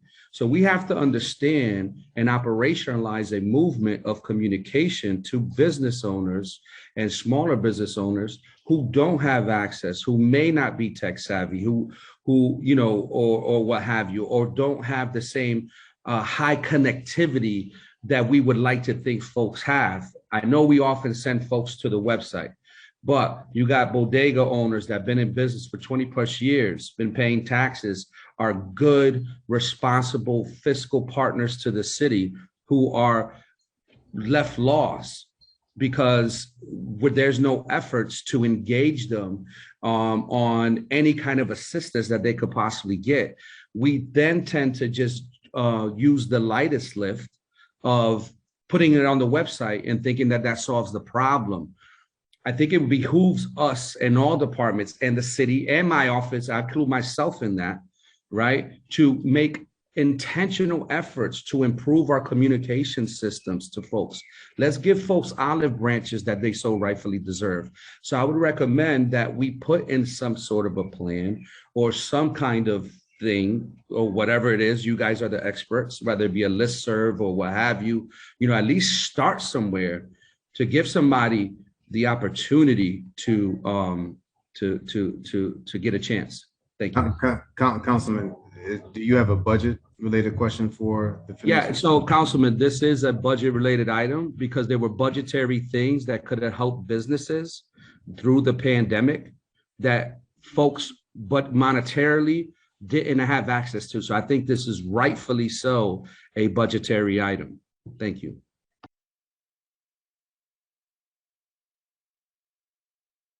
Okay, we can continue this conversation in a separate matter, in a separate committee. Any other questions from my colleagues for the Finance Department? Seeing none, Leanne and your team, thank you very much for your presentation. I do appreciate it. Please continue the great work that you're doing, and have a great night. Thank you. You too, Councilman. All right, take care. All right, last on our list of departments for tonight is Office of Management and Budget, and we have our CFO and Director of the Office of Management and Budget, Ms. Jen Hockenhall. And Jen, are you ready? I am ready. Yes. Okay. Please take it away. Thank you. Good evening, Majority Leader Clark, Council President. I believe I see you on there, and other members of the council. It's so good to see everyone tonight. I will share my screen. All right. Can everyone see that? Okay, perfect. All right. If I can work this. Okay. All right. So watching with me tonight on Zoom here, in case there are any questions, includes our Assistant Director of Expenditures, Jeff Hallen, our Assistant Director of Revenues and Special Projects, Dave Beck, and our Interim Director of Grants, Cheryl Horowitz. And also along with us, we have Corey Mills, who is our budget analyst for the next 3 days before he transitions over to the COO's office, as well as the rest of our budget analysts and other folks within the department. I'm so grateful for everything that they do every single day coming into the office and, bringing themselves to work each and every day. So very grateful for all of you watching. So thank you. On our first slide here is the mission of management, budget, and grants. Hasn't changed much year to year. We, at the end of the day, our goal is still to provide you all with a well put together budget book. That's an honesty. That's kind of what we really strive for at the end of the day. But our actual mission here is to provide professional, robust, and accurate financial forecasting, budget development, and fiscal control, operations analysis, and grant management to Hartford's elected leadership, executive management, department directors, and constituents, enabling you all to make informed decisions regarding the allocation and use of resources required to achieve the city goals. We also strive to maximize the leveraging of state, federal, and local grant opportunities to fund programs and services that will benefit the citizenry of the city of Hartford. This is our org chart. Hopefully you can read it. Hopefully it's not too small. I, as the CFO, I report to the mayor. And Leanne, as mentioned in our in the meeting earlier this week, or last week, I guess it was, Leanne does report to me, but we collectively work side by side on all things, and we meet with the mayor. So while she on paper reports to me, I think de facto we kind of both report up to the mayor. Within our group of management, budget, and grants, we have an administration division. That includes a vacant deputy director position. That includes our director of risk management. We have a management analyst who actually, she's in our budget, but she works directly with Nat Gale on the CIP. And then we have a senior administrative assistant who sits up at the front desk and helps us with everything day to day. We have a budget development group. Our budget development group puts together the budget book with the help of the departments that we get to you annually. They also work very diligently to prepare the monthly forecast that we provide to the MARB, as well as analysis throughout the year for every individual department. So that's what that group does. We have a grants group that right now has an interim director. Evan Johnson left earlier this year, as many of you know, and Cheryl's been taking over and taking on those duties. Because she's taking on those duties, that left vacant a senior project manager position. We also have a principal admin analyst, a senior project manager, Lionel Rigler, who is retiring. So we'll be losing him as well here shortly, I think at the end of next week. And then Lionel, yay, Lionel. Sorry. Another project manager, Ronnie Vasquez. So that group is very solid. We are trying to work together with that group to work together with other departments. As of right now, we are the central grants, but we focus mainly on the CDBG, HPA, ESG grants that we'll be bringing to you later on in June. but we are the central grants department, so we are trying to work really hard to make sure that we're kind of that central place where folks come. Right now, it's not quite that, but we're definitely working on a new process and policies to make sure that folks utilize us as best they can. And then we have a revenue management division that has one whole person who's dedicated to that, but she does a great job, Jackie. We work together to collect non-tax revenue. So all non-tax revenue that comes into the city, we touch in one way, shape, or form. Some of it we bill out directly, some of it we just help with collections on or management on, but that's what Jackie's main focus is. Our staff composition here, we've got 46.7% are Hartford residents. Our race and ethnicity, we've got 13.3% Hispanic Latinx, we've got 13.3% African American or Black, we have 53.3% Caucasian or white, 13.3% other, and 6.7% prefer not to say. And then as far as our gender makeup, we've got 46.7% female and 53.3% male. Our 2022 highlights, we collaborated with the city departments to prepare the annual budget. We provide monthly departmental year-to-date reports to departments every single month. We provide monthly reports to the MARB, to the mayor and city council, and then we also present those reports to the MARB. And we do a financial report to the MARB, and we also do a other reporting every month. So we actually have 2 meetings per month with the MARB that we prepare for. And we're the main point of contact for any MARB inquiries, data, and reporting. Grants Department manages HUD compliance and administration for CDBG, HOPWA, ESG, and home programs, and also supplemental funding with the CARES Act and related state and federal resources.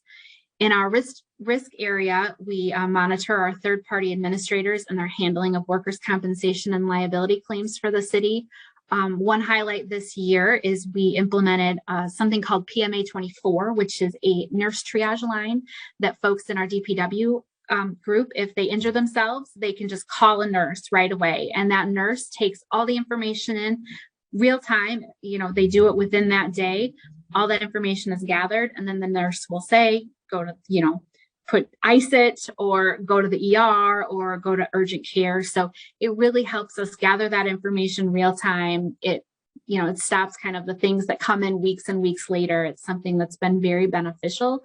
While I can't put a number on cost avoidance, we're definitely seeing avoided costs in that area. And we plan to implement the same program in HPD, hopefully in the next 2 months here before the end of the year, and then in HFD and citywide within the next couple of months. So it's been a great program. We're really proud of it. We're also a resource for all city departments on risk and insurance related questions, mainly COIs. I feel like we talk about COIs quite often. So that's the group that really helps with those. We also implemented Gallagher Verify in the past month or so, where COIs get pre-vetted through Gallagher, so that when somebody goes to do it, issue or put a new contract through our Adobe, it's already been pre-vetted. It's already been approved by Gallagher. They meet all of the insurance requirements, and it can move through very quickly. That's part of the reason that it went from 55 days down to 8 days, is because that process is a lot faster now. We're not going back and forth with vendors on their COIs nearly as often. And then in our revenue department, we do collection of non-revenues for private duty rents and others. This year, just recently, we have contracted with an outside collection agency just to help us with non-tax revenues, and that's been going very well as well. Our strategic initiatives haven't changed much from last year. We definitely, kind of know our role and keep moving forward with that, but we provide accurate financial reporting and rigorous analysis. And we track the progress and maintain adherence to long-term fiscal stability plan for the city of Hartford. And we're aggressively pursuing grant opportunities and supporting our departments in those as they need it. We've got an increased focus on delinquent tax or non-tax revenue for private duty and special events. And we collaborate with our third-party administrators to implement new programs. And we're also working really hard on training in that area as well, especially out in our DPW group. Mike Looney's been great working with Sarah Lowenthal to make sure that his group is getting the training that they need. And we're doing that throughout the city as well. Our budgets remain relatively flat. 2.9% increase is due primarily to salary and contractual wage increases. And you'll see a decrease here in our grants line, but that's really just due to the fact that we have not actually been notified of our total CDBG grant funds that we're going to receive for 23 as of yet. We were notified a couple months ago that some group was under the understanding that we would get a decrease in that amount. So we put a conservative number in here, but we won't know until we're actually given that information, which will hopefully be very soon. But so this is more of a conservative number more than a known decrease in our grants. Our budget highlights and areas of focus. I think we've basically covered these in all the other slides that I have put together here tonight, but we want to continue to ensure that budgetary decisions are equitable, implemented properly, and consistent. We want to continue to communicate information in a clear, useful, and timely manner. And that goes for the budget book as well. I appreciate Councilman Gale reaching out to me and asking me questions on various pages in the budget book. And I would, ask if any other council members see anything in the book that they think is not clear that they'd like to see laid out differently next year. We are all ears. We're willing to work and make sure that this budget book allows you to make the decisions that you need to make. So please never hesitate to reach out to us. We want to ensure full compliance with the MARB requirements, receive, account for, and deposit the non-tax revenue that we receive. Manage the general fund budget with a goal of closing in the surplus to rebuild fund balance, and to continue to manage the risk throughout the city with loss prevention programs and appropriate risk levels. And with that, I will stop sharing my screen. Thank you. Thank you, Jen, for your presentation. Councilwoman Rossetti. Thank you, Majority Leader. Thank you, CFO Hawken Hall. I just have a quick question, and maybe it's easy to answer, and it is budget related. On page 5 of your presentation, the last bullet, it's the collection of non-tax revenues for private duty rents and others. First of all, can you explain that, and what kind of revenue does that bring in? Yeah, absolutely. So part of it are the pilots and leases. So for instance, let's see, we have like the Shepherd Park, they pay rent, they have a fixed rent amount. So there's a lot of these fixing agreements that occurred long ago. So we send out bills or just do the collection on those revenues. Also various parking lots that we have, I believe that we rent out throughout the city. So they're not big dollar amounts between the pilots and these various leases. The total, including MIRA, of $1.5 million is just about $3.4 million, give or take, every year. And 1.5 of that is MIRA. So we're not talking significant dollars, but enough for us to pay attention and make sure that they're billed timely and collected timely. We also are helping DPW with their private property cleanup collections. So we don't do the billing of that per se, but we are working with them to ensure that they're either collected on time or they're placed on their property tax bills if they aren't paid in a timely manner, in a way that is within the realms of the letter that is sent out to them. And then we are also doing collections on private jobs for HPD and the fire marshal services. So those are our non-tax revenues that we deal with. And one more thing through you, Majority Leader. So if we do that, and you say it's not much, but it's a good amount. Mm-hmm. Yeah. Is there a way to, without, you say they're constant, is there ever discussion of increasing some of those revenues over time, or is it their long-standing agreements or that kind of thing? Yeah, for the pilots and the leases, I believe that they're longstanding agreements or they're renewed. So they go through the contract process of the, negotiating the leases and things like that. For the private duty jobs and the fire marshal services, those used to be increased annually. They haven't been recently. So we're working on some analysis to see if we should increase that, how much we should increase it by. But I believe that will come to council before we make those final decisions as well. Thank you. Thank you. Thank you. Thank you. Thank you. Any other questions? Councilman Minchton, you have the floor. Thank you, Majority Leader and CFO Hawken Hall. Thank you for that presentation and also for the budget book, which is excellent and very useful. I have a question that you said that like a big role, part of the mission is providing budget advice and analysis to the elected leaders. And I guess what I'm trying to figure, is there a point in the crafting of not the budget book, but the budget, the mayor's proposed budget, I mean, right, where you, not you, but your office, sort of makes, who makes the decisions, or how much do you make the decisions and advice versus the mayor about like, where are the sacrifices going to come between this department and that department to get everything to square up? Because obviously there's sacrifices, right? And we don't, as the body in this budget process, as best I can tell, get to ask the mayor directly why he picked this over that. So I wonder, is it appropriate to ask you why this over that, or how does that happen? Do you follow my question? Sure. Yeah, I do. Yeah, thank you for the question. I mean, that's a good question. At the end of the day, our group compiles all of the information that comes in from all of the other departments, and we put it together. We present it to the mayor.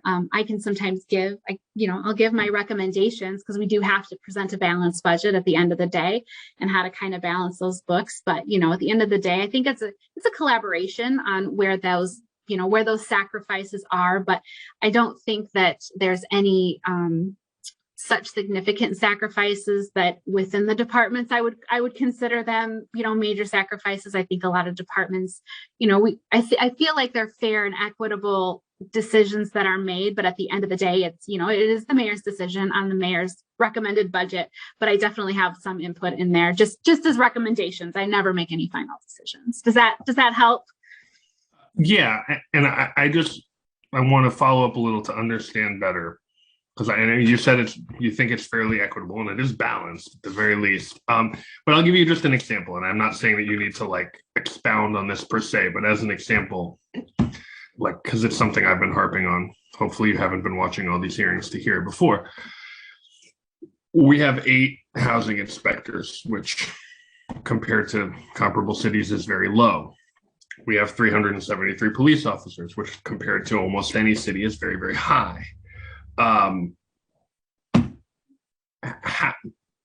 So forget about the police officers for a minute, but I give it as an example. Like, would it be within your role to say, wow, we really need more housing inspectors if we're going to do the work that cities do with housing inspectors? Like, how did we get to this place where we have so few?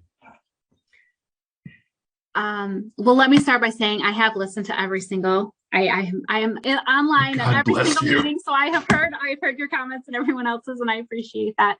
I'll be honest, I don't get into the operations of the individual department. So I would never say either of those things. I'm more of a higher level. We listen to what the departments say when they come in and make their requests, for sure. They're definitely thoughtfully reviewed and thoughtfully taken in, into consideration. But as far as those individual operational decisions, I don't do a lot with any of those. Thank you. Last question. Is there someone other than the mayor who does that kind of comparative decision making and analysis? You mean making the final decision?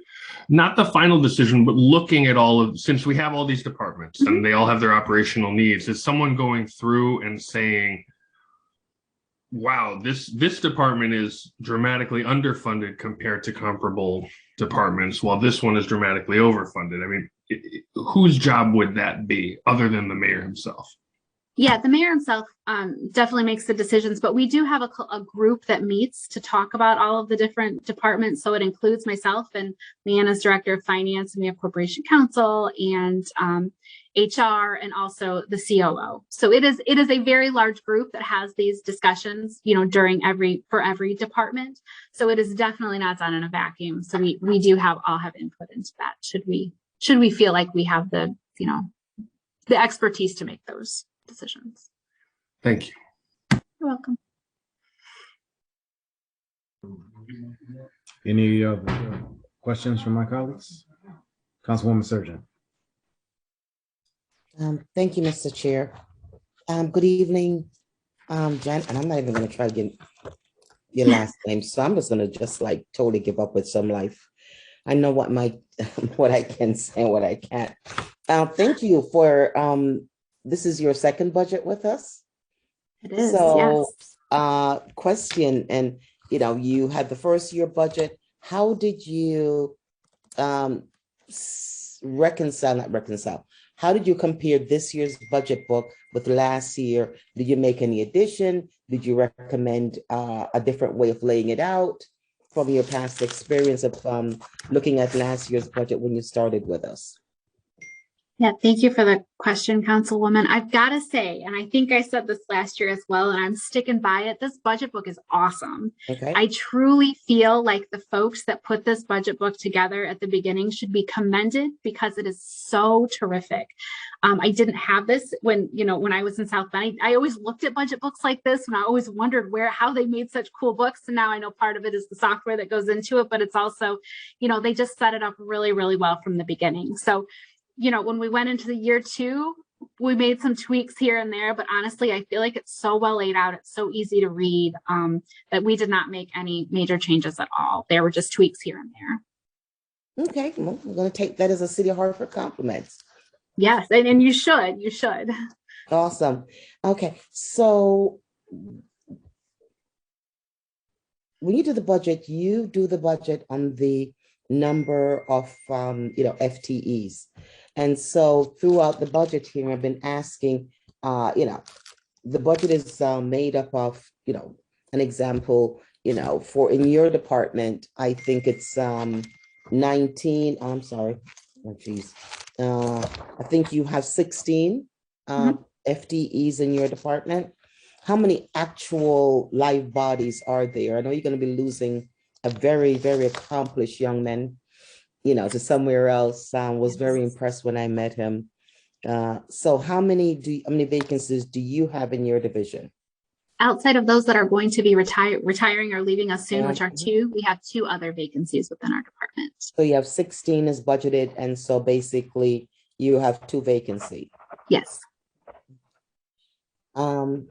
So is that as a budget question for you, is it possible to get for me for each department the actual, basically budgeted for fiscal year 23, $1,208,000 for your budget.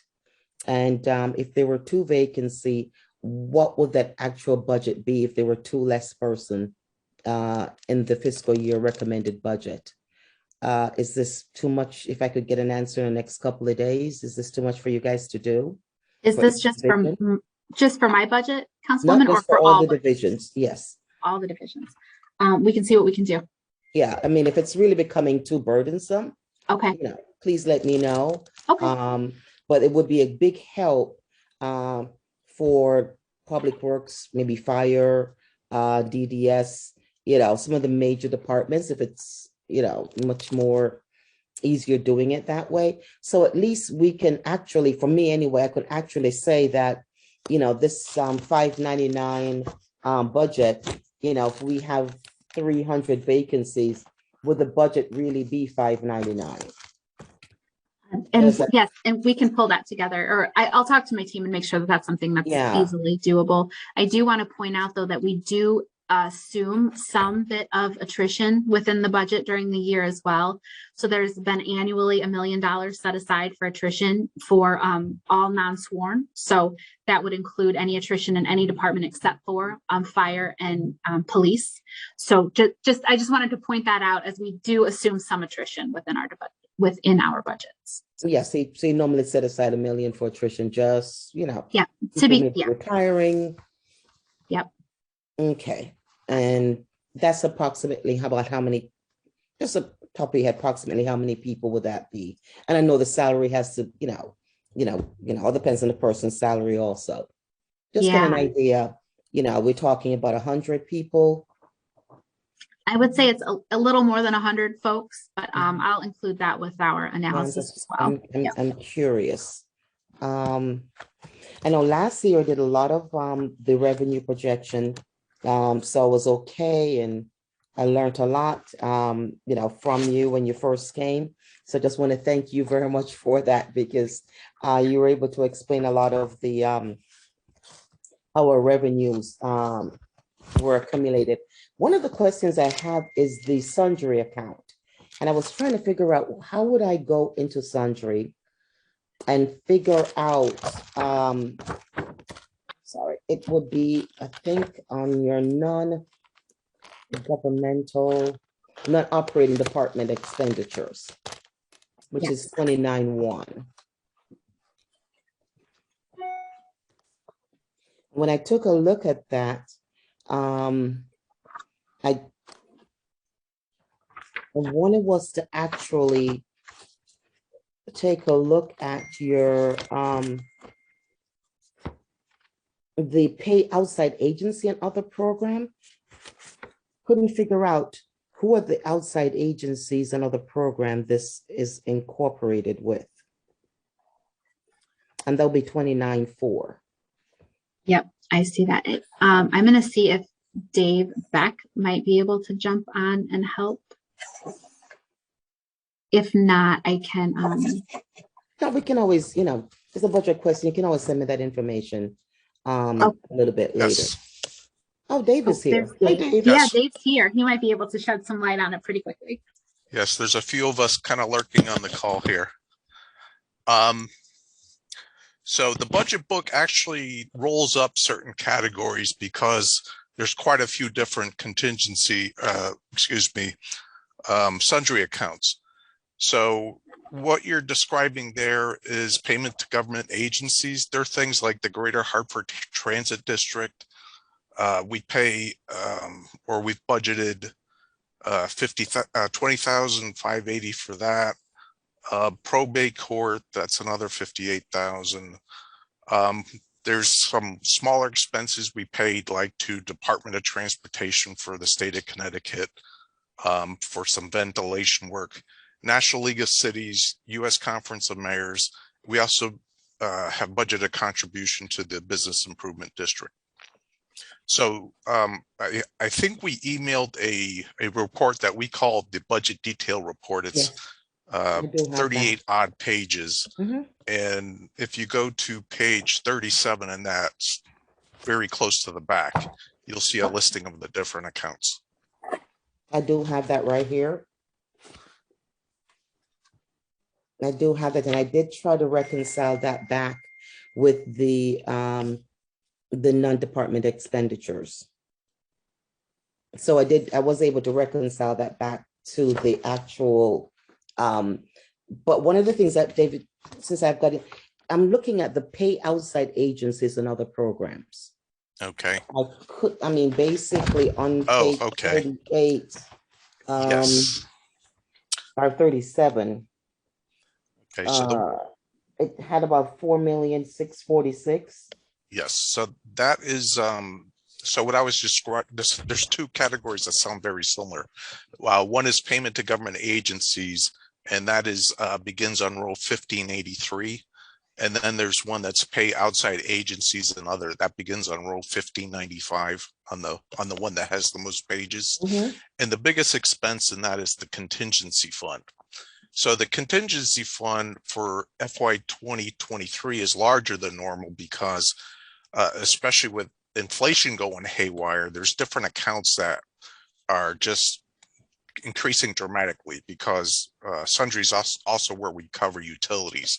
So a lot of what contingency is being spent on in FY22 are some of the utility overruns we're seeing. Another big category in there is we have repairs and maintenance for the Hartford Public Safety Complex. That's row 1598. That's $425,000. There's also, we reserve some money for elections expenses. That's another $307,000. There's some expenses we pay for the learning quarter. There's some fixed utility expenses we pay every year. That's the $410,000 on row 1605. It's called TENS. It's an abbreviation. Yes, I couldn't figure what that means. And yeah, it's an acronym. Okay. So that's a long-standing agreement that the city's had to pay some of the fixed utility cost for the learning quarter. So I was trying to also, where do we pay some of the water utility for the housing? Do we pay that out of here, out of contingency also? No, we pay the water expenses out of the fuel, utility, and tipping fee payments. So on that same detail report, if you go down to row 1620, there's the potable water is paid out of that account. There's a separate line item for citywide sewer, and that's the single largest expense in sundry, and that's going to be 14.5 million in FY 2023. Councilwoman Surgeon, I'm sorry, did you ask about housing? Water yeah, for I thought housing? we pay the water account for the housing authority. No, we do not pay that. We don't have that. Okay. Nope. So this 2 million, that's just for city water use? There's a lot of different accounts. There's water supply to not only buildings, but also some of the parks, and there's spray parks. That was actually a very large expense in FY22 because they had some vandalism at some of those parks, and more water than we've seen in the past was used. Yeah, because I mean, when I saw from 22 went up $1 million, I was very curious on that. Part of that is the vandalism, and we believe that some of the measures that we're taking will help curb that in the future. But also, we haven't had a full park usage in the swimming pools and spray parks for the past couple fiscal years because of COVID. And so while that consumption was down, we were also seeing the final stages of the clean water fee that the MDC was levying. So that now is as high as I think it's going to get, but now the consumption is starting to go up. Okay, that really helps me understand all the difference from 2019 all the way through 2023. And that was some huge increases, yes.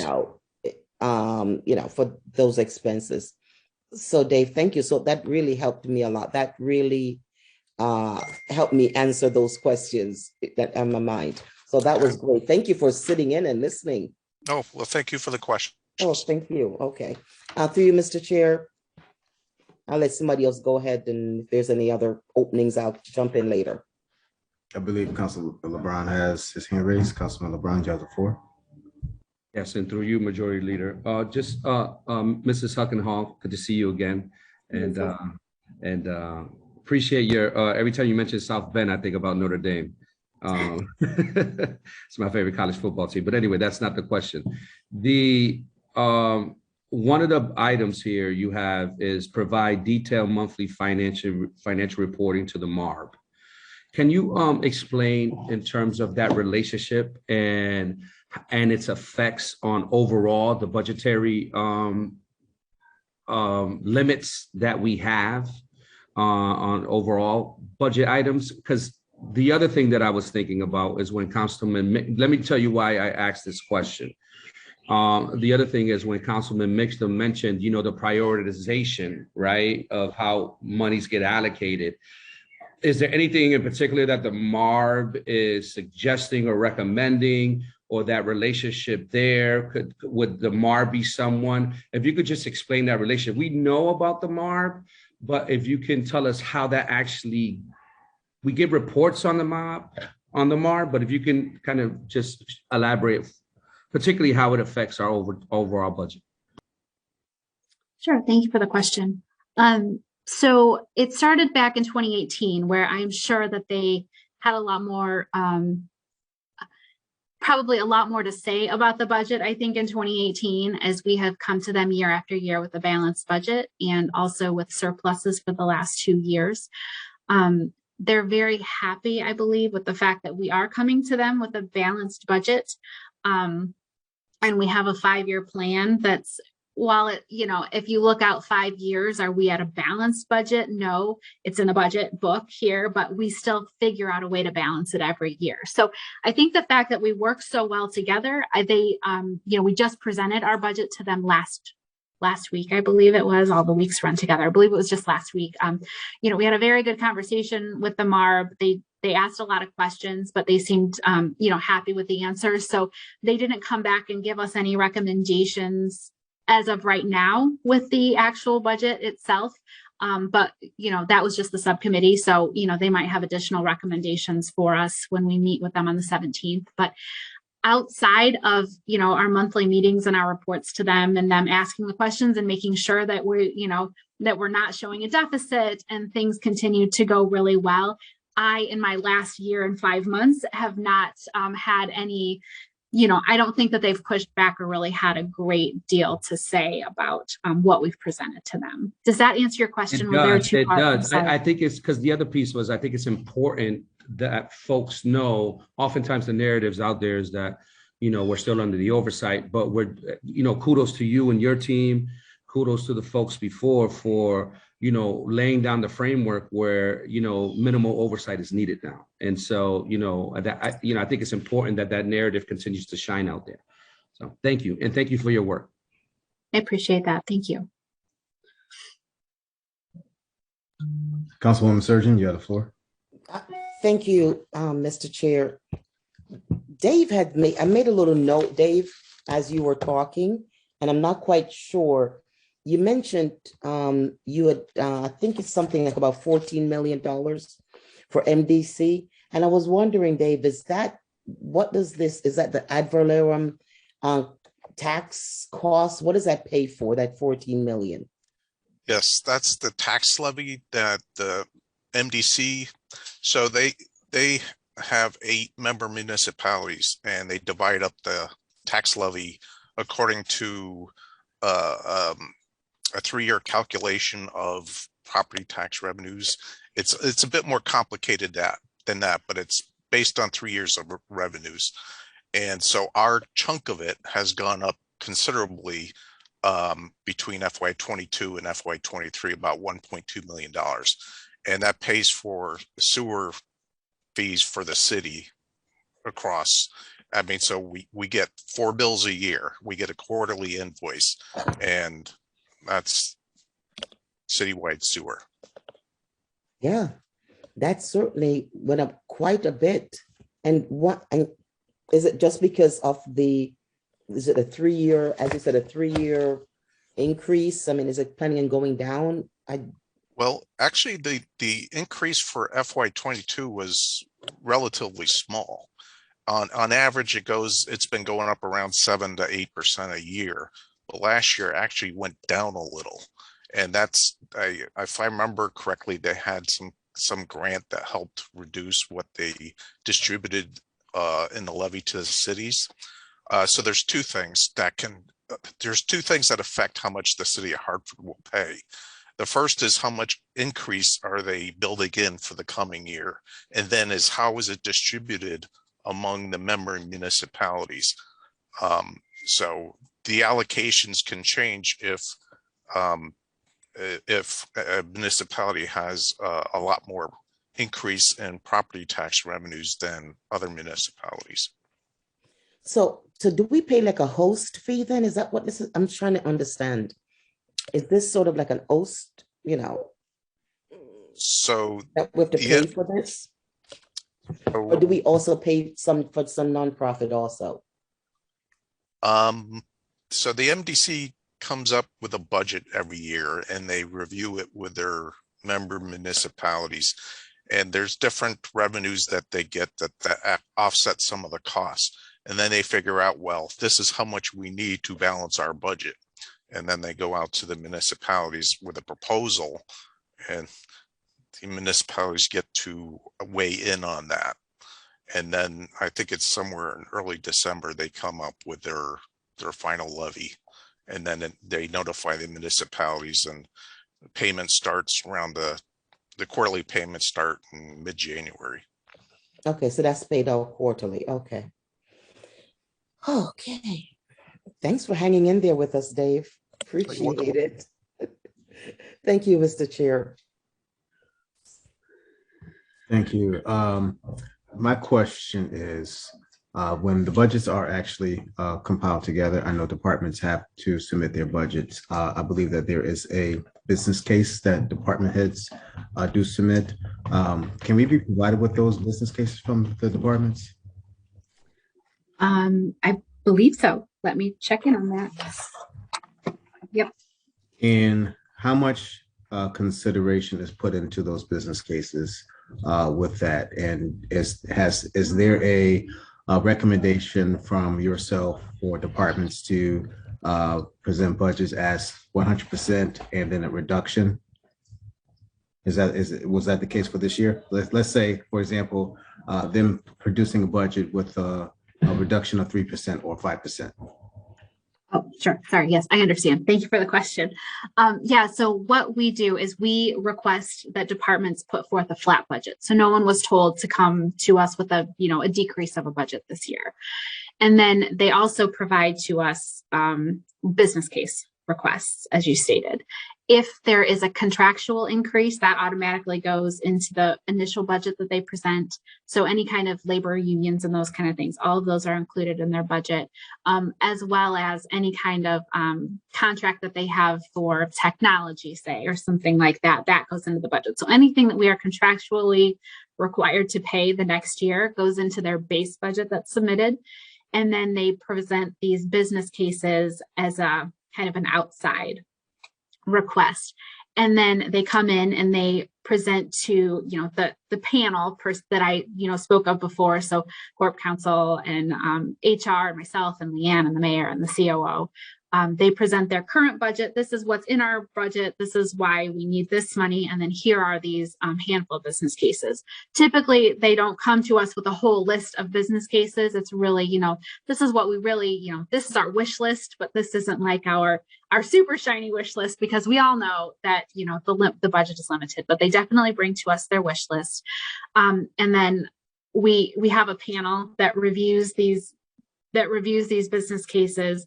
If, say, somebody wants to add a housing inspector and say the cost is $50,000. Our office then also has a column that says it's $50,000, but there's also fringe costs that's associated with it. So the true cost of this position is really $80,000 or however it is. So we take all of these cases into consideration, take the total of it, which is typically millions of dollars, and then we have to figure out which ones are the biggest need for the city as a whole. Since we're all sharing in the same pot of money, right? We have to figure out exactly how to divvy that up. So again, it's a group effort. I might make a recommendation, but COO or HR, whoever, we all come together and make recommendations, and then we kind of decide as a group, and then the mayor makes the final decision. Thank you for that. And with the recommendation, do you all take in consideration the expenditures of each department? What I do notice is I'm thankful for the detailed budget, but we don't receive a list of expenditures for the budget line items. And I know some of us have just been curious as to what some of those expenditures are that certain departments actually incur. And so is it your office or the finance department that actually monitors some of those heavier expended items? Yeah, just to be clear, so are you asking about like what they've spent so far in 2022 versus what they're asking for in 23 by expenditures? Or are you just looking for the line item report? Or so actually it's a combo. It's a comparison of the fiscal year over fiscal year as far as expenditures, but also to the expenditures per line item. Per line item. Yeah, I mean, that's a report that I'm sure we have and can get to you if that would be helpful. That would be helpful, yes. For the whole city? Yes. Or just a few departments, whole city? It's a big spreadsheet. It's a very big spreadsheet. That's fine. I can filter them. Okay. All right. Yeah, we'll see what we can get for you. Okay. Thank you. You're welcome. And I know my colleagues had mentioned about MARP. Where are we regarding the, are we actually near the oversight period for MARB? And has that been discussed yet? It is being discussed. I believe we are out of MARB at the end of fiscal year 23. No. I feel like I'm so confused on the years because I feel like it's actually the end of this year, I want to say. 22. I think it's 23, Yeah. but I could be wrong. I can get that back to you. But yeah, we're trying to work through what milestones we've marked and those kind of things. So we're not out of the woods yet, but we are getting close for sure. Okay. All right. Thank you for that. Any other questions from my colleagues? Councilman Gale, you have the floor. Thank you. Just one question. In looking through the revenues section, can you confirm that indeed, where we do get a host fee from MIRA, we do not get anything from the MDC? Is that correct? That is accurate. Yes. Thank you. Thank you, Councilman. Any other questions from my colleagues? Seeing none. Once, twice, 3 times. Okay. Thank you very much, Jen. Thank Great you. I presentation. appreciate it. Thank you for your team showing up to support you. And have a great night. Thank you. Good night. Thank you, everyone. Thank you, everyone. Please be with us for tomorrow as we will reconvene for our next cycle of departments, and we will begin at 5:30 tomorrow. So everyone have a good night, and this OMBGA meeting is recessed until tomorrow. Thank you very much. Night.